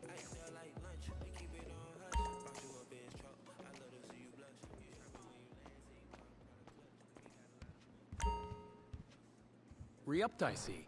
Very good. Bets, please. Sorry, all bets are closed. I'm one for... I need 5 more to hit, but I'm 1 for 1 so far on a bet, if you're talking about the bet. Would you like a card? 21 on the table. There's a 13. That's a bust for the house. Best to leave while you're ahead.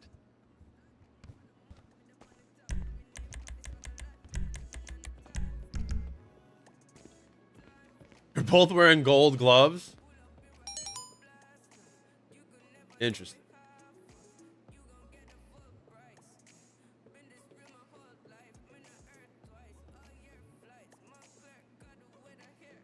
Wait, what was the co-main event supposed to be? Because I know it was supposed to be Chandler and McGregor as the main, but they replaced the co-main too. What was the co-main? All right, bets in. All bets are closed. Let's begin. A 13. There's a 5. Another. There's an 8. There's a 10. A 14. A 20. Win goes to the dealer. Peyton Talbot is like a fucking minus Your bets, folks. 1600 fucking betting favorite. Holy shit. Sorry, all bets are closed. There's a 15. A 4. Card for you. A 10. A 15. A 17.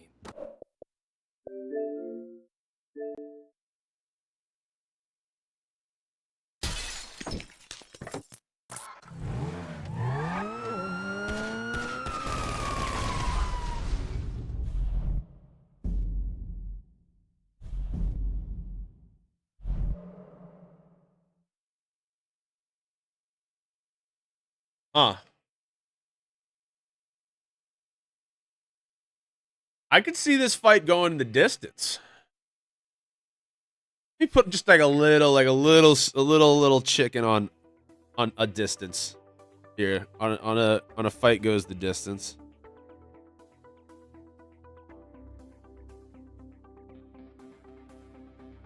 When I say little, I mean $10.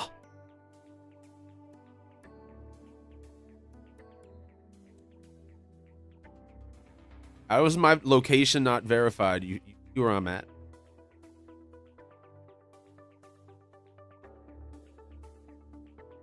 Peyton Talbot by decision. Plus 240. $10. 10 for 34. Little tiny bit.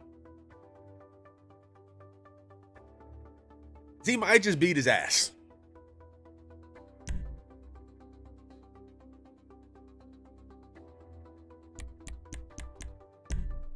Keep the door open.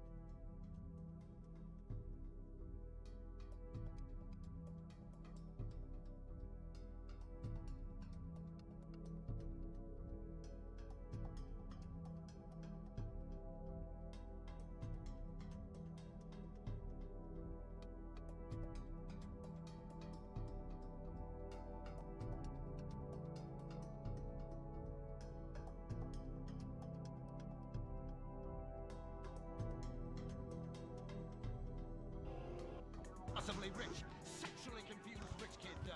Became a superhero. Through the art of self-meditation, yoga, and a...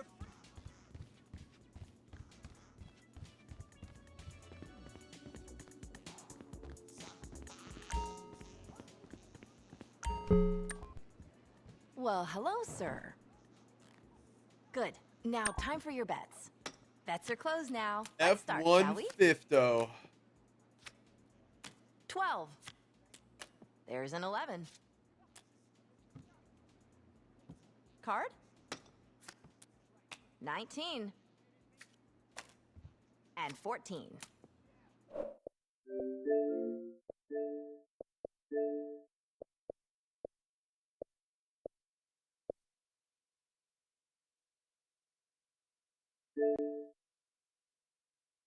Hey, look, a little quick Fall Guys game never hurt nobody, right, Goated? Quick little Fall Guys game never hurt nobody.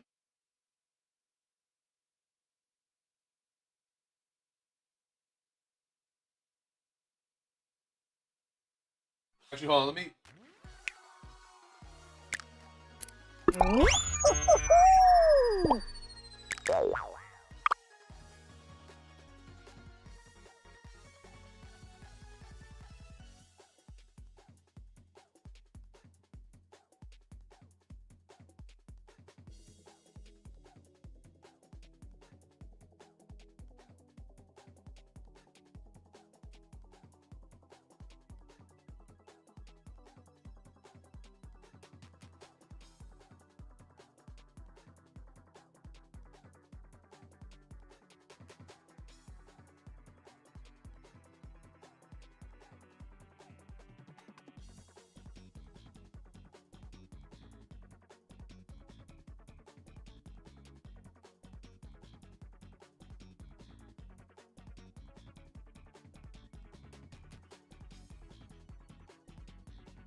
You see, that's why you only put $10 on the fight.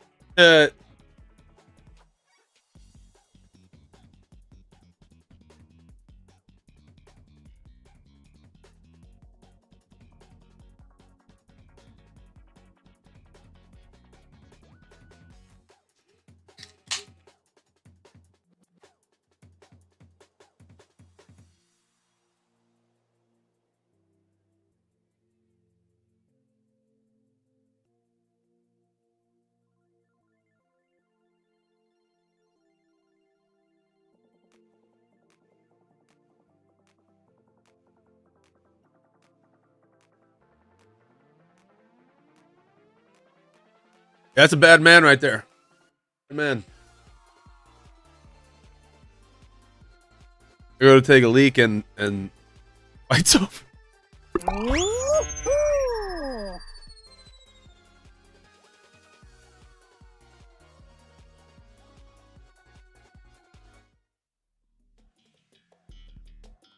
Boo, short circuit, boo.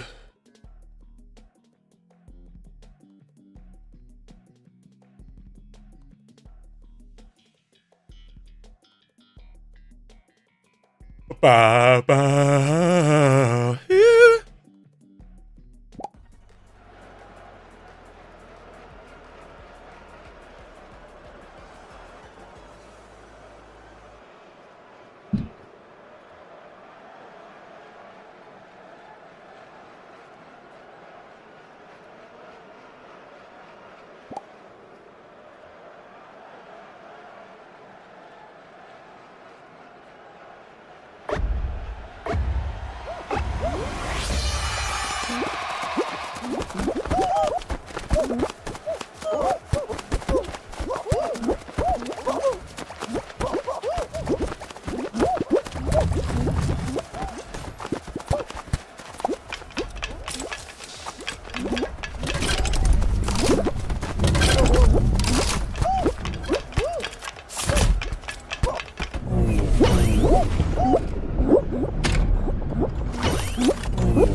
Charles Jourdain. Oh my goose egg. I hate this. Fuck.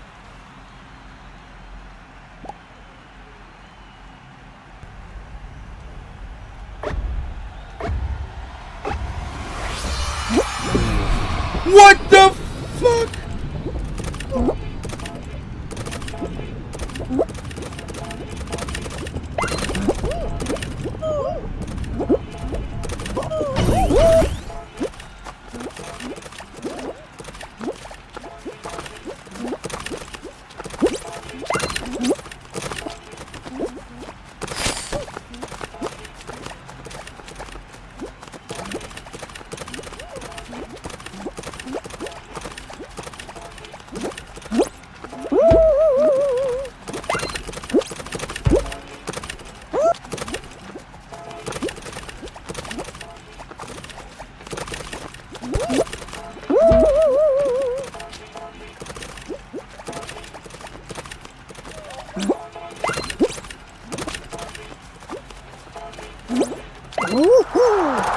That's Erskis.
Motherfucker.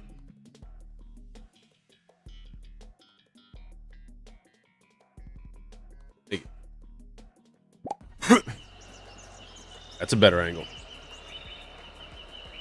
It was a little bit too sideways.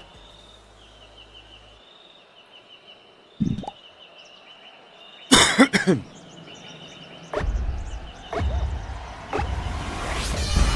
little too blue in the reflection.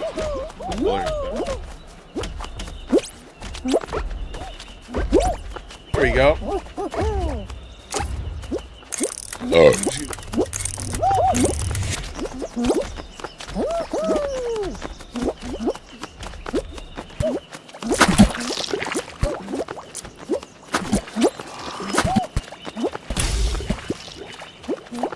Oh.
All Mountain, let's get it.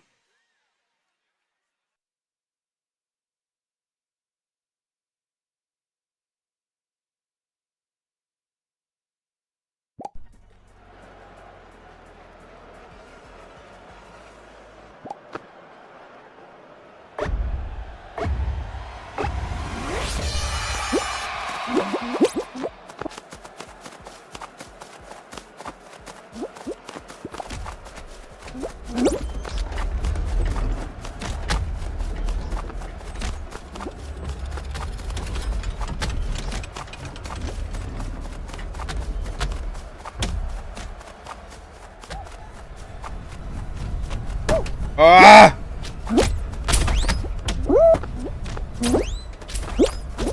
Fuck.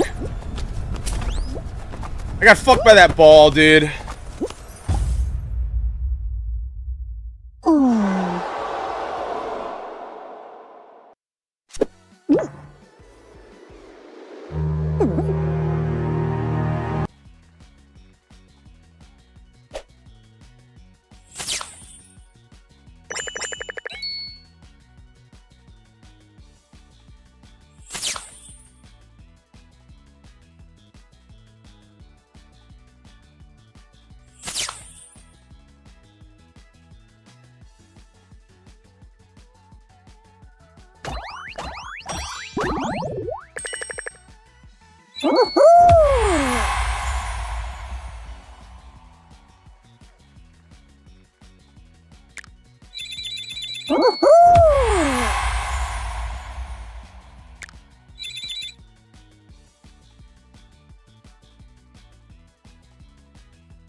Huh. Pickles.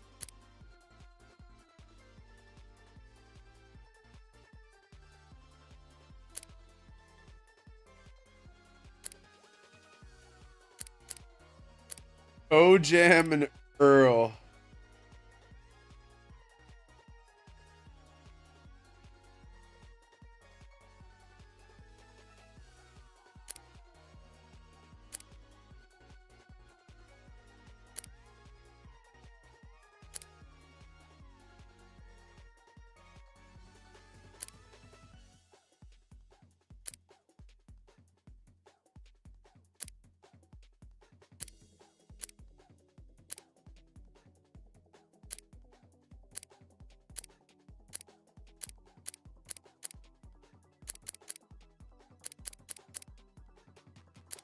Welcome to Wimbledon.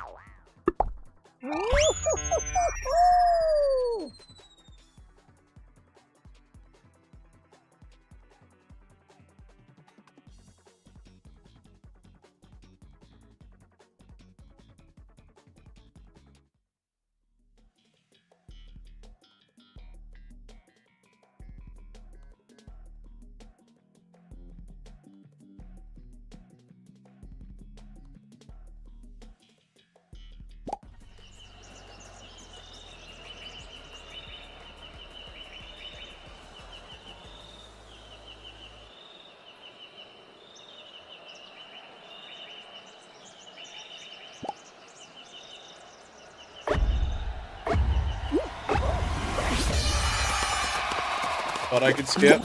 Note to self, can't skip. Here you can skip though.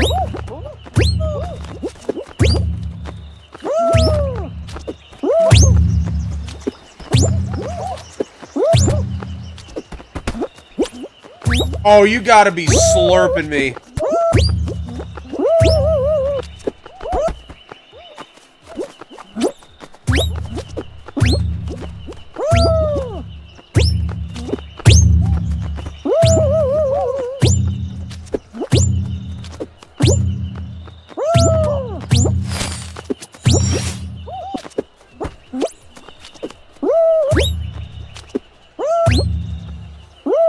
Bing bang!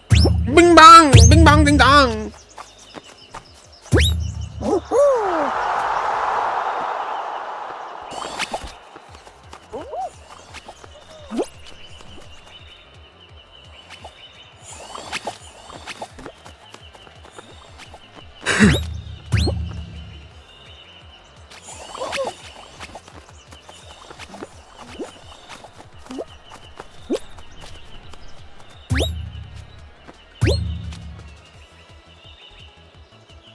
Oh, shit.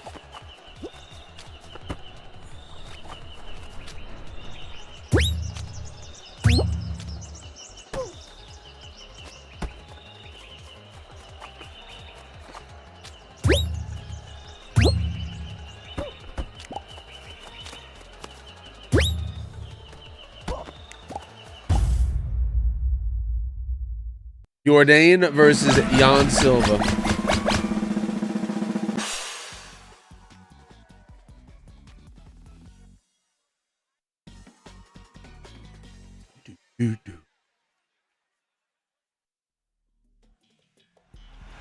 Oh, wait a minute.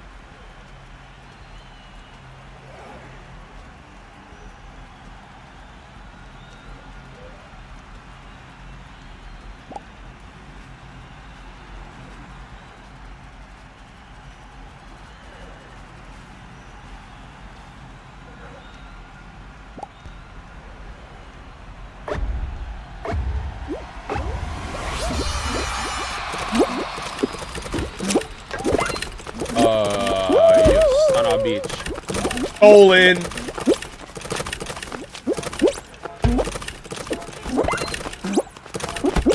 Stolen.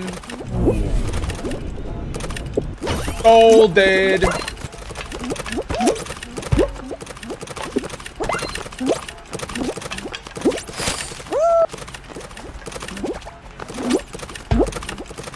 Oh, fuck you.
Last Atlantis.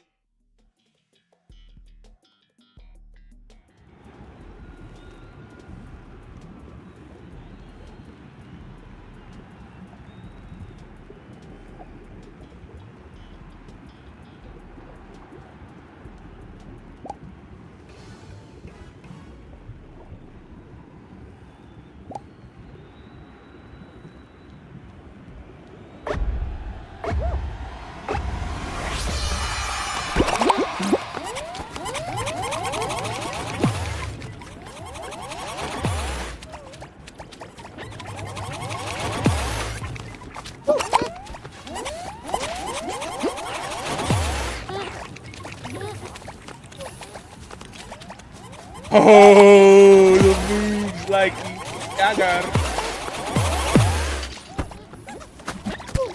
No, what the fuck?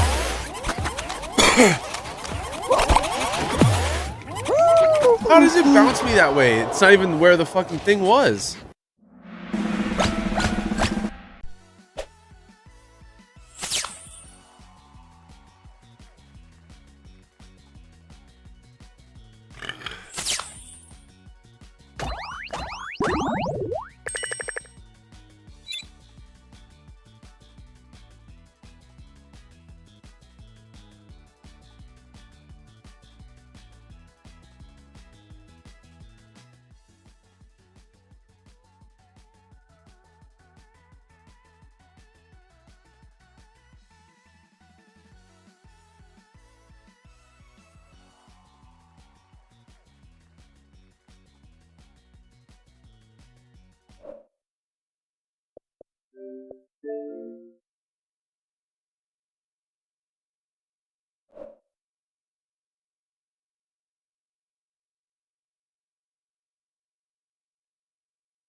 I mean, Silva is strong as fuck. You could just tell.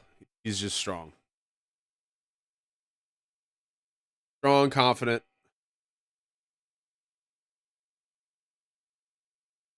He's not afraid of Charles Jourdain.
The new season of The Ultimate Fighter.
Well, there he goes to sleep. Night, night.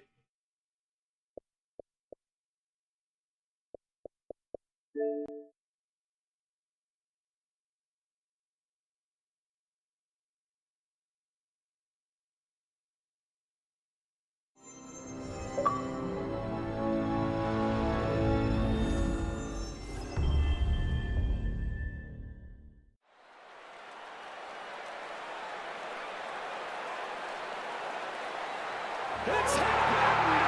The Texas Rangers win the World Series!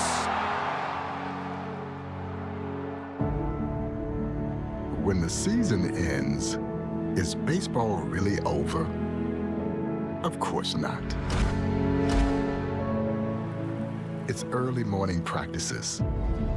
It's pickup games, whenever and wherever. It's the anticipation for the game today and the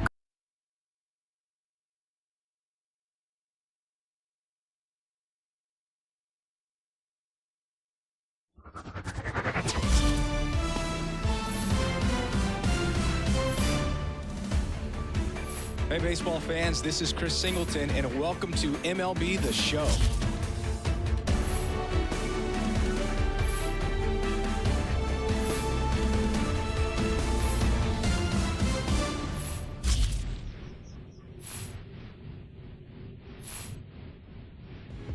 I can tell you my problems, meditating my silence. But I keep pushing my pen, rotating my stylus. Broken is feeling like sin, now no breath, low dollar. Used to be left, now all the girls go holler.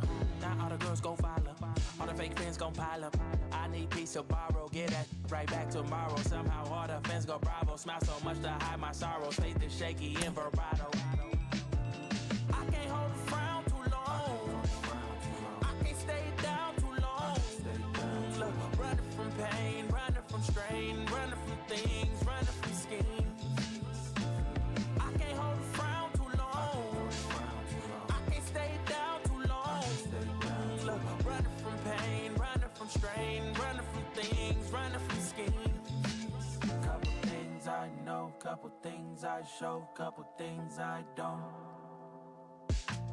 I can tell you my problems, I can tell you my sins, I can tell you my problems. I'm uncomfortable in my skin, I'm uncomfortable with my ends, I'm uncomfortable with my friends, I'm uncomfortable with my I'm uncomfortable with my thinking, I'm uncomfortable with my ways, I'm uncomfortable in this space, I'm uncomfortable on good days, I'm uncomfortable on bad days, I'm uncomfortable with my soul, I'm uncomfortable with my heart, I'm uncomfortable with myself, I'm uncomfortable with my heart, I'm uncomfortable with my thoughts, I'm uncomfortable with my feelings, and sadly I'm uncomfortable with healing. I can't hold a frown too long, I can't stay down too long. Look, running from pain, running from strain, running from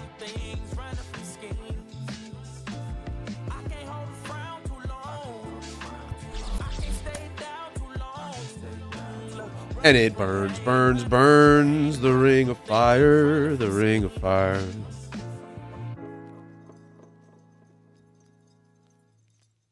Excuse me.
Be right back, y'all.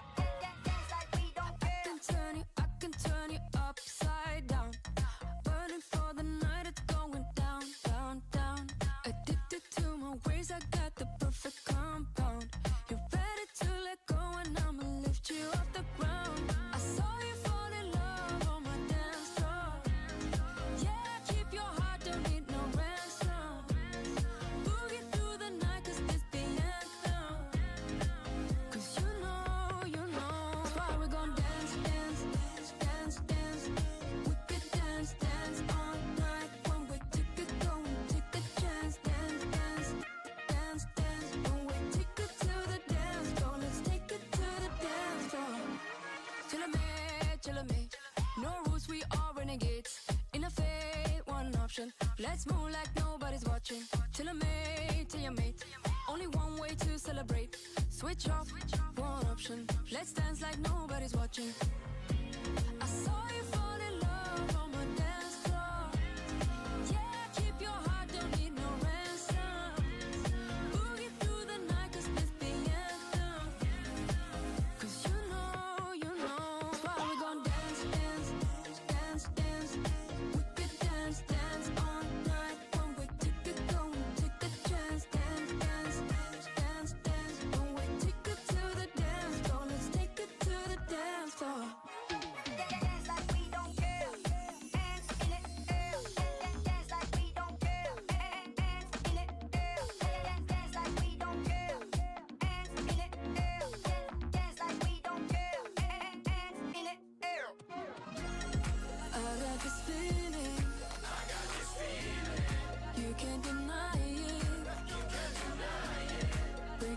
ceiling.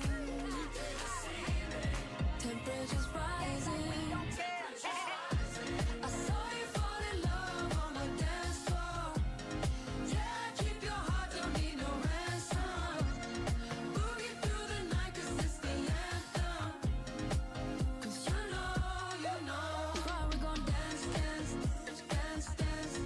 We could dance, dance all night. One way ticket, go and take a chance. Dance, dance, dance, dance. One way ticket to the dance floor. Let's take it to the dance floor. Dance like we don't care. Dance like we don't care. Dance like we don't care. Dance like we don't care.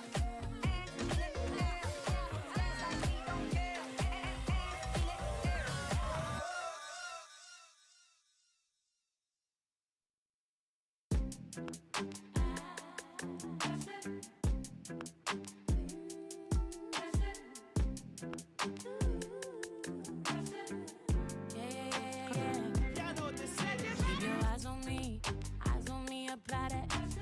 Get it, don't be timid when you apply that. Love upon it, leave it. I don't wanna, baby, like you said, it's so fine and spicy, baby. Jump up on this. I guess that's why you like it, baby. Come and get this. Takes a lot to excite me, baby. Give it all you got. I'm a tough cookie, baby. Get the right spot. Why you texting me? You know I won't reply. Why you ain't with me when I wasn't this fly?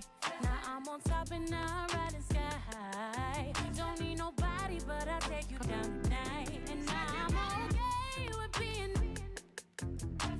hot for all these clothes anyway. My body dripping, boy, but you gon' have to wait. But when you get it, like a candy cane. Keep your eyes on me, apply. Get it, don't be timid when you die. Love a bomb, leave it. Say I don't wanna, baby, like you said, it's so fine and spicy, baby. Jump up on this. I guess that's why you like it, baby. Come and get this. Takes a lot to excite me, baby. Give it all you got. I'm a tough cookie, baby. Get the right spot. Pop it, baby. Twist it, darling. Do it like you mean it, darling. Keep it coming. Ooh, keep it running. Leave it.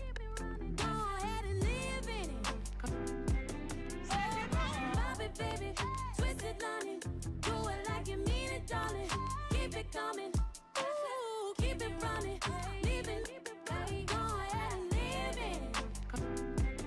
Keep your eyes on me, apply. Get it, don't be timid when you die. I'm big. Leave it. Say, I don't wanna, baby, like you need it so fine and spicy, baby. Jump up on this. I guess that's why you like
flew the coop before I grew up. I took off and shook off them hate before you showed up. I whipped up and clicked up my multi, that's why we hold up. Came down and roll up, leaning and slowed up. I'm really rush so no, so what you waiting on this glow for? It's like some water you can soak up, or build a boat on the low for. Should it float up? The knee is transporter. Everybody want the roof, I'ma fly the coop. Panamera was cool, I'ma fly the coop. Ain't no word on the loop, I'ma fly the coop. First class fell through, I'ma fly the coop. Cause being fly so much better than it. They selling you, that's I'm telling you. Cause being fly so much better than it. They selling you, that's I'm telling you. I'ma fly the coop. They fly, work the wheel. Ice cold piece of chain, you get cheese. Tough look, that's your loss. I buy no matter what it costs. No matter where I be, I floss. There's no such thing as too much sauce. I got ends in the south, I got money in the safe. I don't bother with crumbs when it's bread on my plate. I don't share, I got bells of bass in the trunk of the coupe. 215s, I need room. When it knocks out and boom, burn it down, smell the fume. What you mean she ain't choose? Been a since the womb. Hold up, I'm trying to break the mold and cash a meal ticket and make these non-believers have to deal with it. Never tripping on these lanes, we don't see the same. I leave them all behind when I'm in the He thinks he's doing voodoo, man. Oh my god, dude. He thinks he's doing voodoo.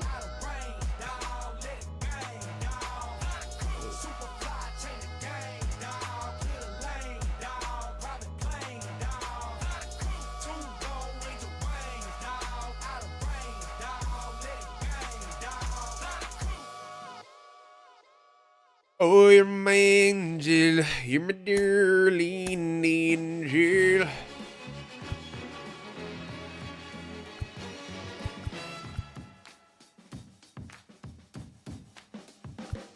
Like a sound you hear that lingers in your ear, but you can't forget from sundown to Dow do ya.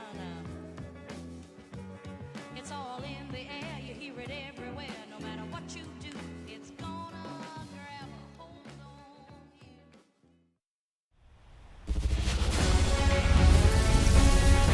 Big touchy feely is going to be a little bit too fast for Swanson. Swanson's going to retire. So let's put a little bet on it. Baseball coming your way on the show. It's the Gamblers taking on the Cleveland Guardians.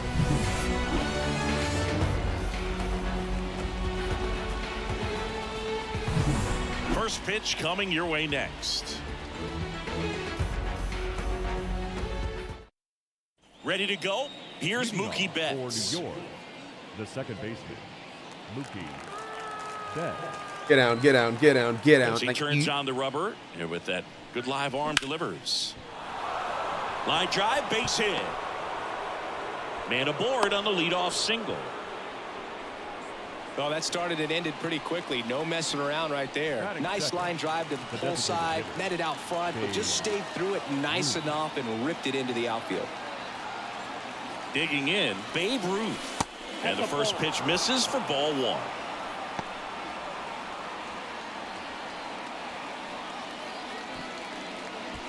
With the go-ahead All right, run I'm putting a little $10 bet on Andre Fili to win by KO, TKO, DQ in round 2 plus 550. Instead of letting the hitter get his arms extended, tied him up a little bit. Not bet any more than you can afford to lose. And now the lefty. And a count 1-2. With 2 strikes, may see some movement over there at first You have a base. problem, Trying call to the stay out number. of the double play right here. The pitch. Not a good double play right there. Over to second for one. On the nailer. They get 2. Stepping in, the long ball threat, Jorge Posada. Sometimes double plays get turned so quickly that you don't really get to Jorge, appreciate I need all a the bomb, finer brother. I need a details and bomb. how these guys execute them. Right there, really nice footwork, and a good feed to second was the key to pulling it off. And that one is lifted in the air. Fry has a beat on it. Makes the play, and it's out number 3. Ready to go for the last half of the inning. Down the left fielder, Stephen Kwan. The left fielder, Stephen pitch. Inside, just missed. You have to be creative pitching against bad ball hitters. You got to add some velocity, subtract at times. Just avoiding the heart of the plate isn't always going to be enough. Guys like this can hurt you with pitches you wouldn't expect them to swing at. Comes up empty as he chases that one in the dirt. Gets to it onto first. In time to get him. One away in the strikeout. Andres Jimenez in the box now. No balls and a strike.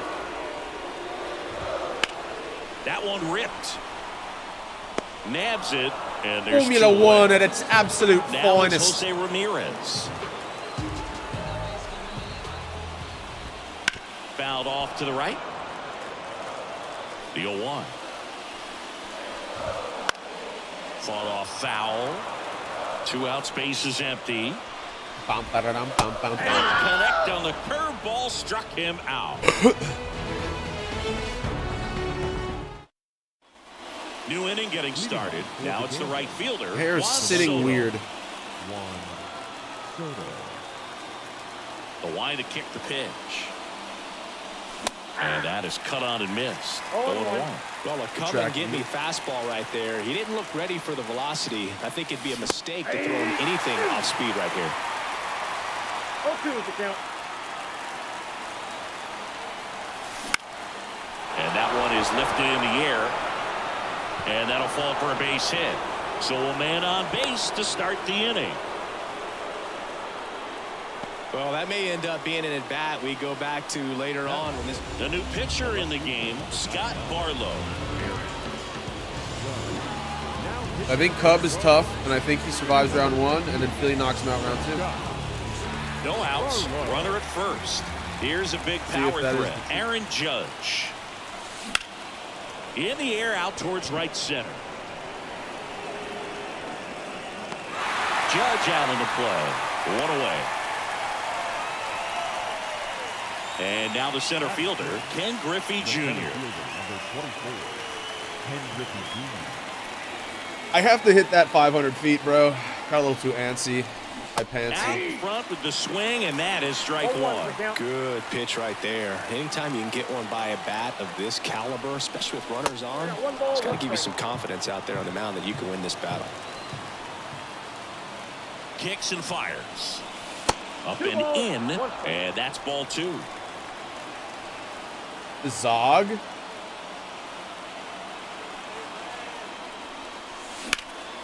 In the air, right field.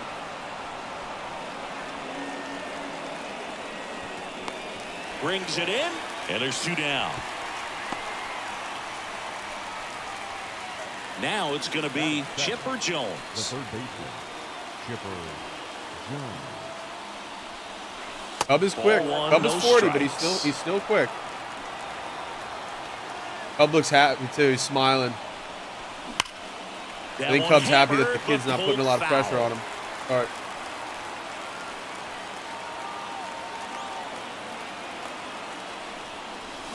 And a count 1-2.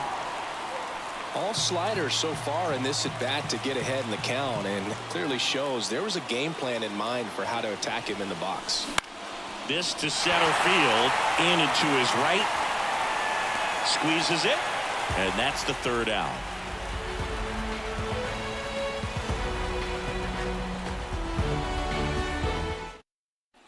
And welcome back to the ballpark. And now it's Josh Naylor. The line of the pitch.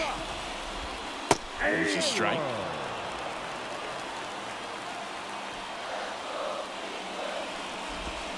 Swing and a miss as he was out front. No balls, 2 strikes.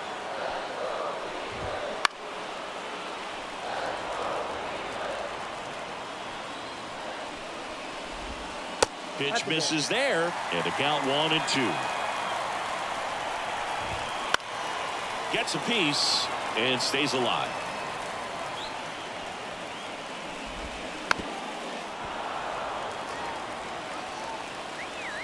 And a 1-2. And a swing and a miss, and 1 away. And now the right fielder, David Fry.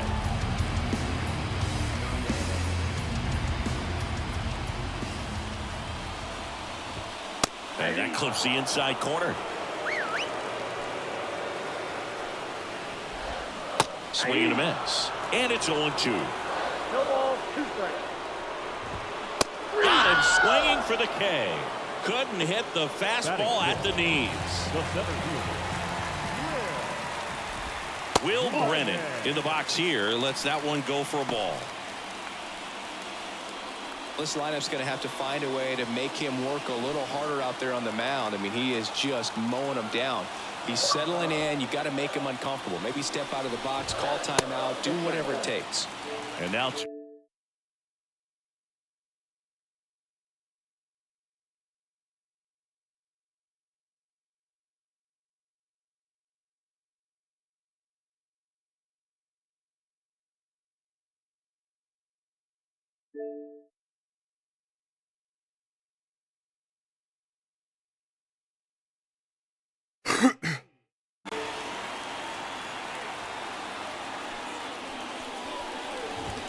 check swing. He went too far, and it's a strike. 3 balls, 1 strike.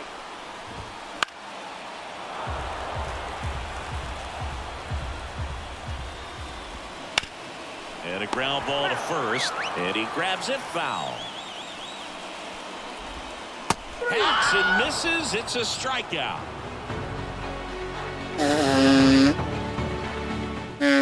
We're back to start the third, and there's a new arm on the mound, Eli Morgan.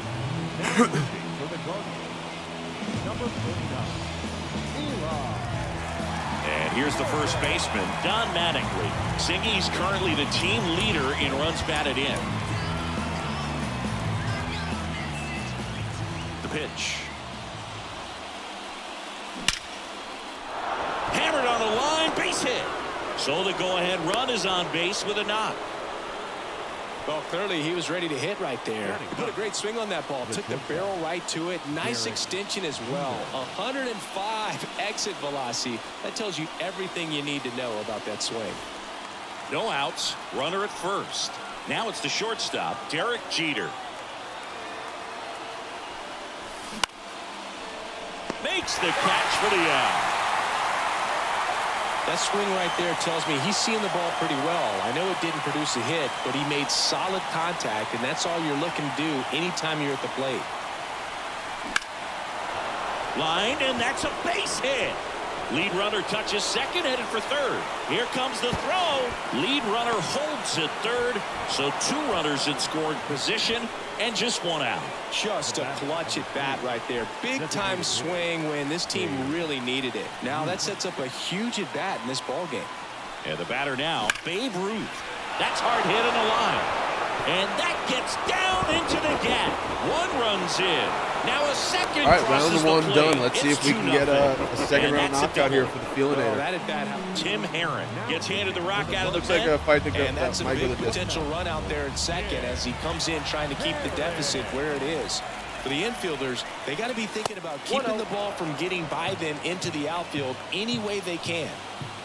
Because I'm kind of busy. And there's a rocket into the outfield. Ruth around third. He scores. It's 3-0. And nice work to hold him to a single. Got it back in fast. Stringing them together, that's 3 hits in a row. High fastball, even a little above the zone, but such a good job of staying tall on the backside, getting that barrel there to meet it just in time. I tell you what, it's not easy to do. Soto, the batter now, as he swings and misses for strike 1. All right, I'll be right back.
All right, so I was wrong about the second round. 0 for 2 on my little mini $10 bets. Side.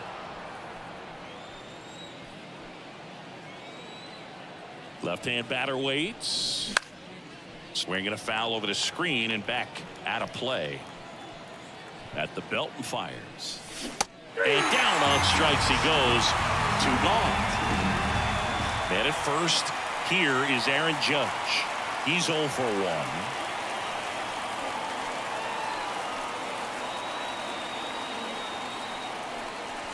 Just missed.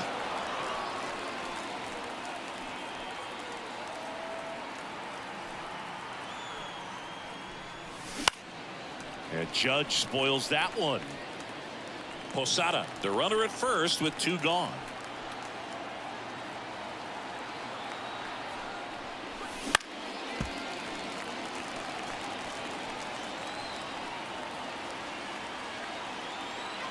And a pitch. On the ground to short, Arias. They get the force, and that is that.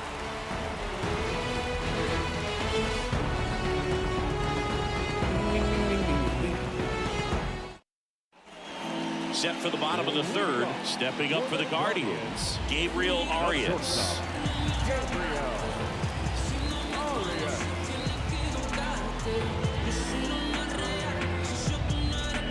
My boy Joseph is waiting for my order. Shout out, Joseph.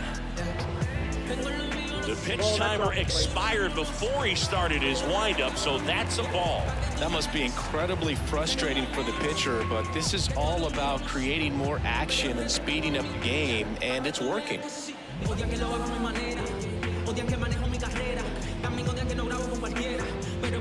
Oh, and they're going to tag the pitcher with a pitch clock violation. That's an automatic ball. The pitcher must begin his motion before the pitch timer runs out. We're looking for a little more urgency out there.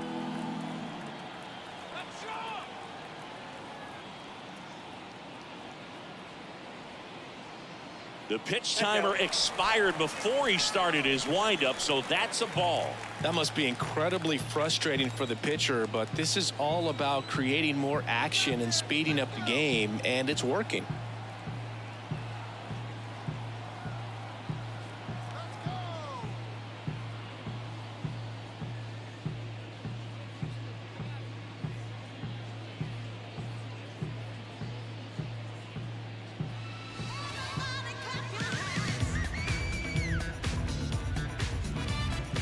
Johnson?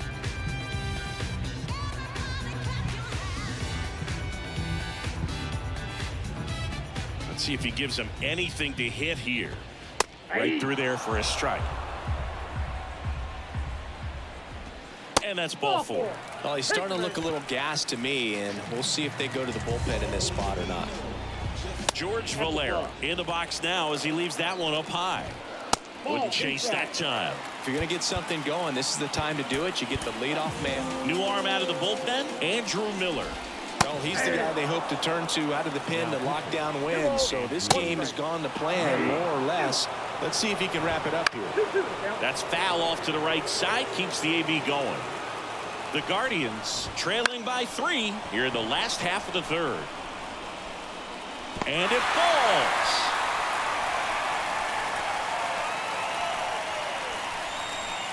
No way you can say it hit him in the hand if he's bunting, bro. Every time. That one probably had no business ending up as a... Oh, that got him. That really wasn't a bad pitch at all, but hitters these days just aren't afraid to get up on top of the plate. And he deals. That wasn't as good of a fight as I wanted it to be. You need a strikeout, and you need a ball perhaps on the ground for a double play. Or get that fight just shows that Feely isn't as good as he needs to be. And swing and a miss struck him out. Here's Andres Jimenez. That misses the zone, and that is ball 1. The last thing he wants is to hit the ball on the ground, but I wouldn't expect many pitches up in the zone. They'll be pitching for a double play in this spot. Right through there for a strike. And that's a strikeout looking. And the Guardians with 1 out. The Jose Ramirez walk-off. Holy shit, look at that bang. Ramirez takes low, second trip to the plate in this one. High fly ball out towards left field. That ball's carrying. Wow. Ball game. That should get the dugout going. And the Guardians walk it off and win it 4-3. And the final score here, 4-3. For Chris Singleton and our entire outstanding crew here at MLB The Show,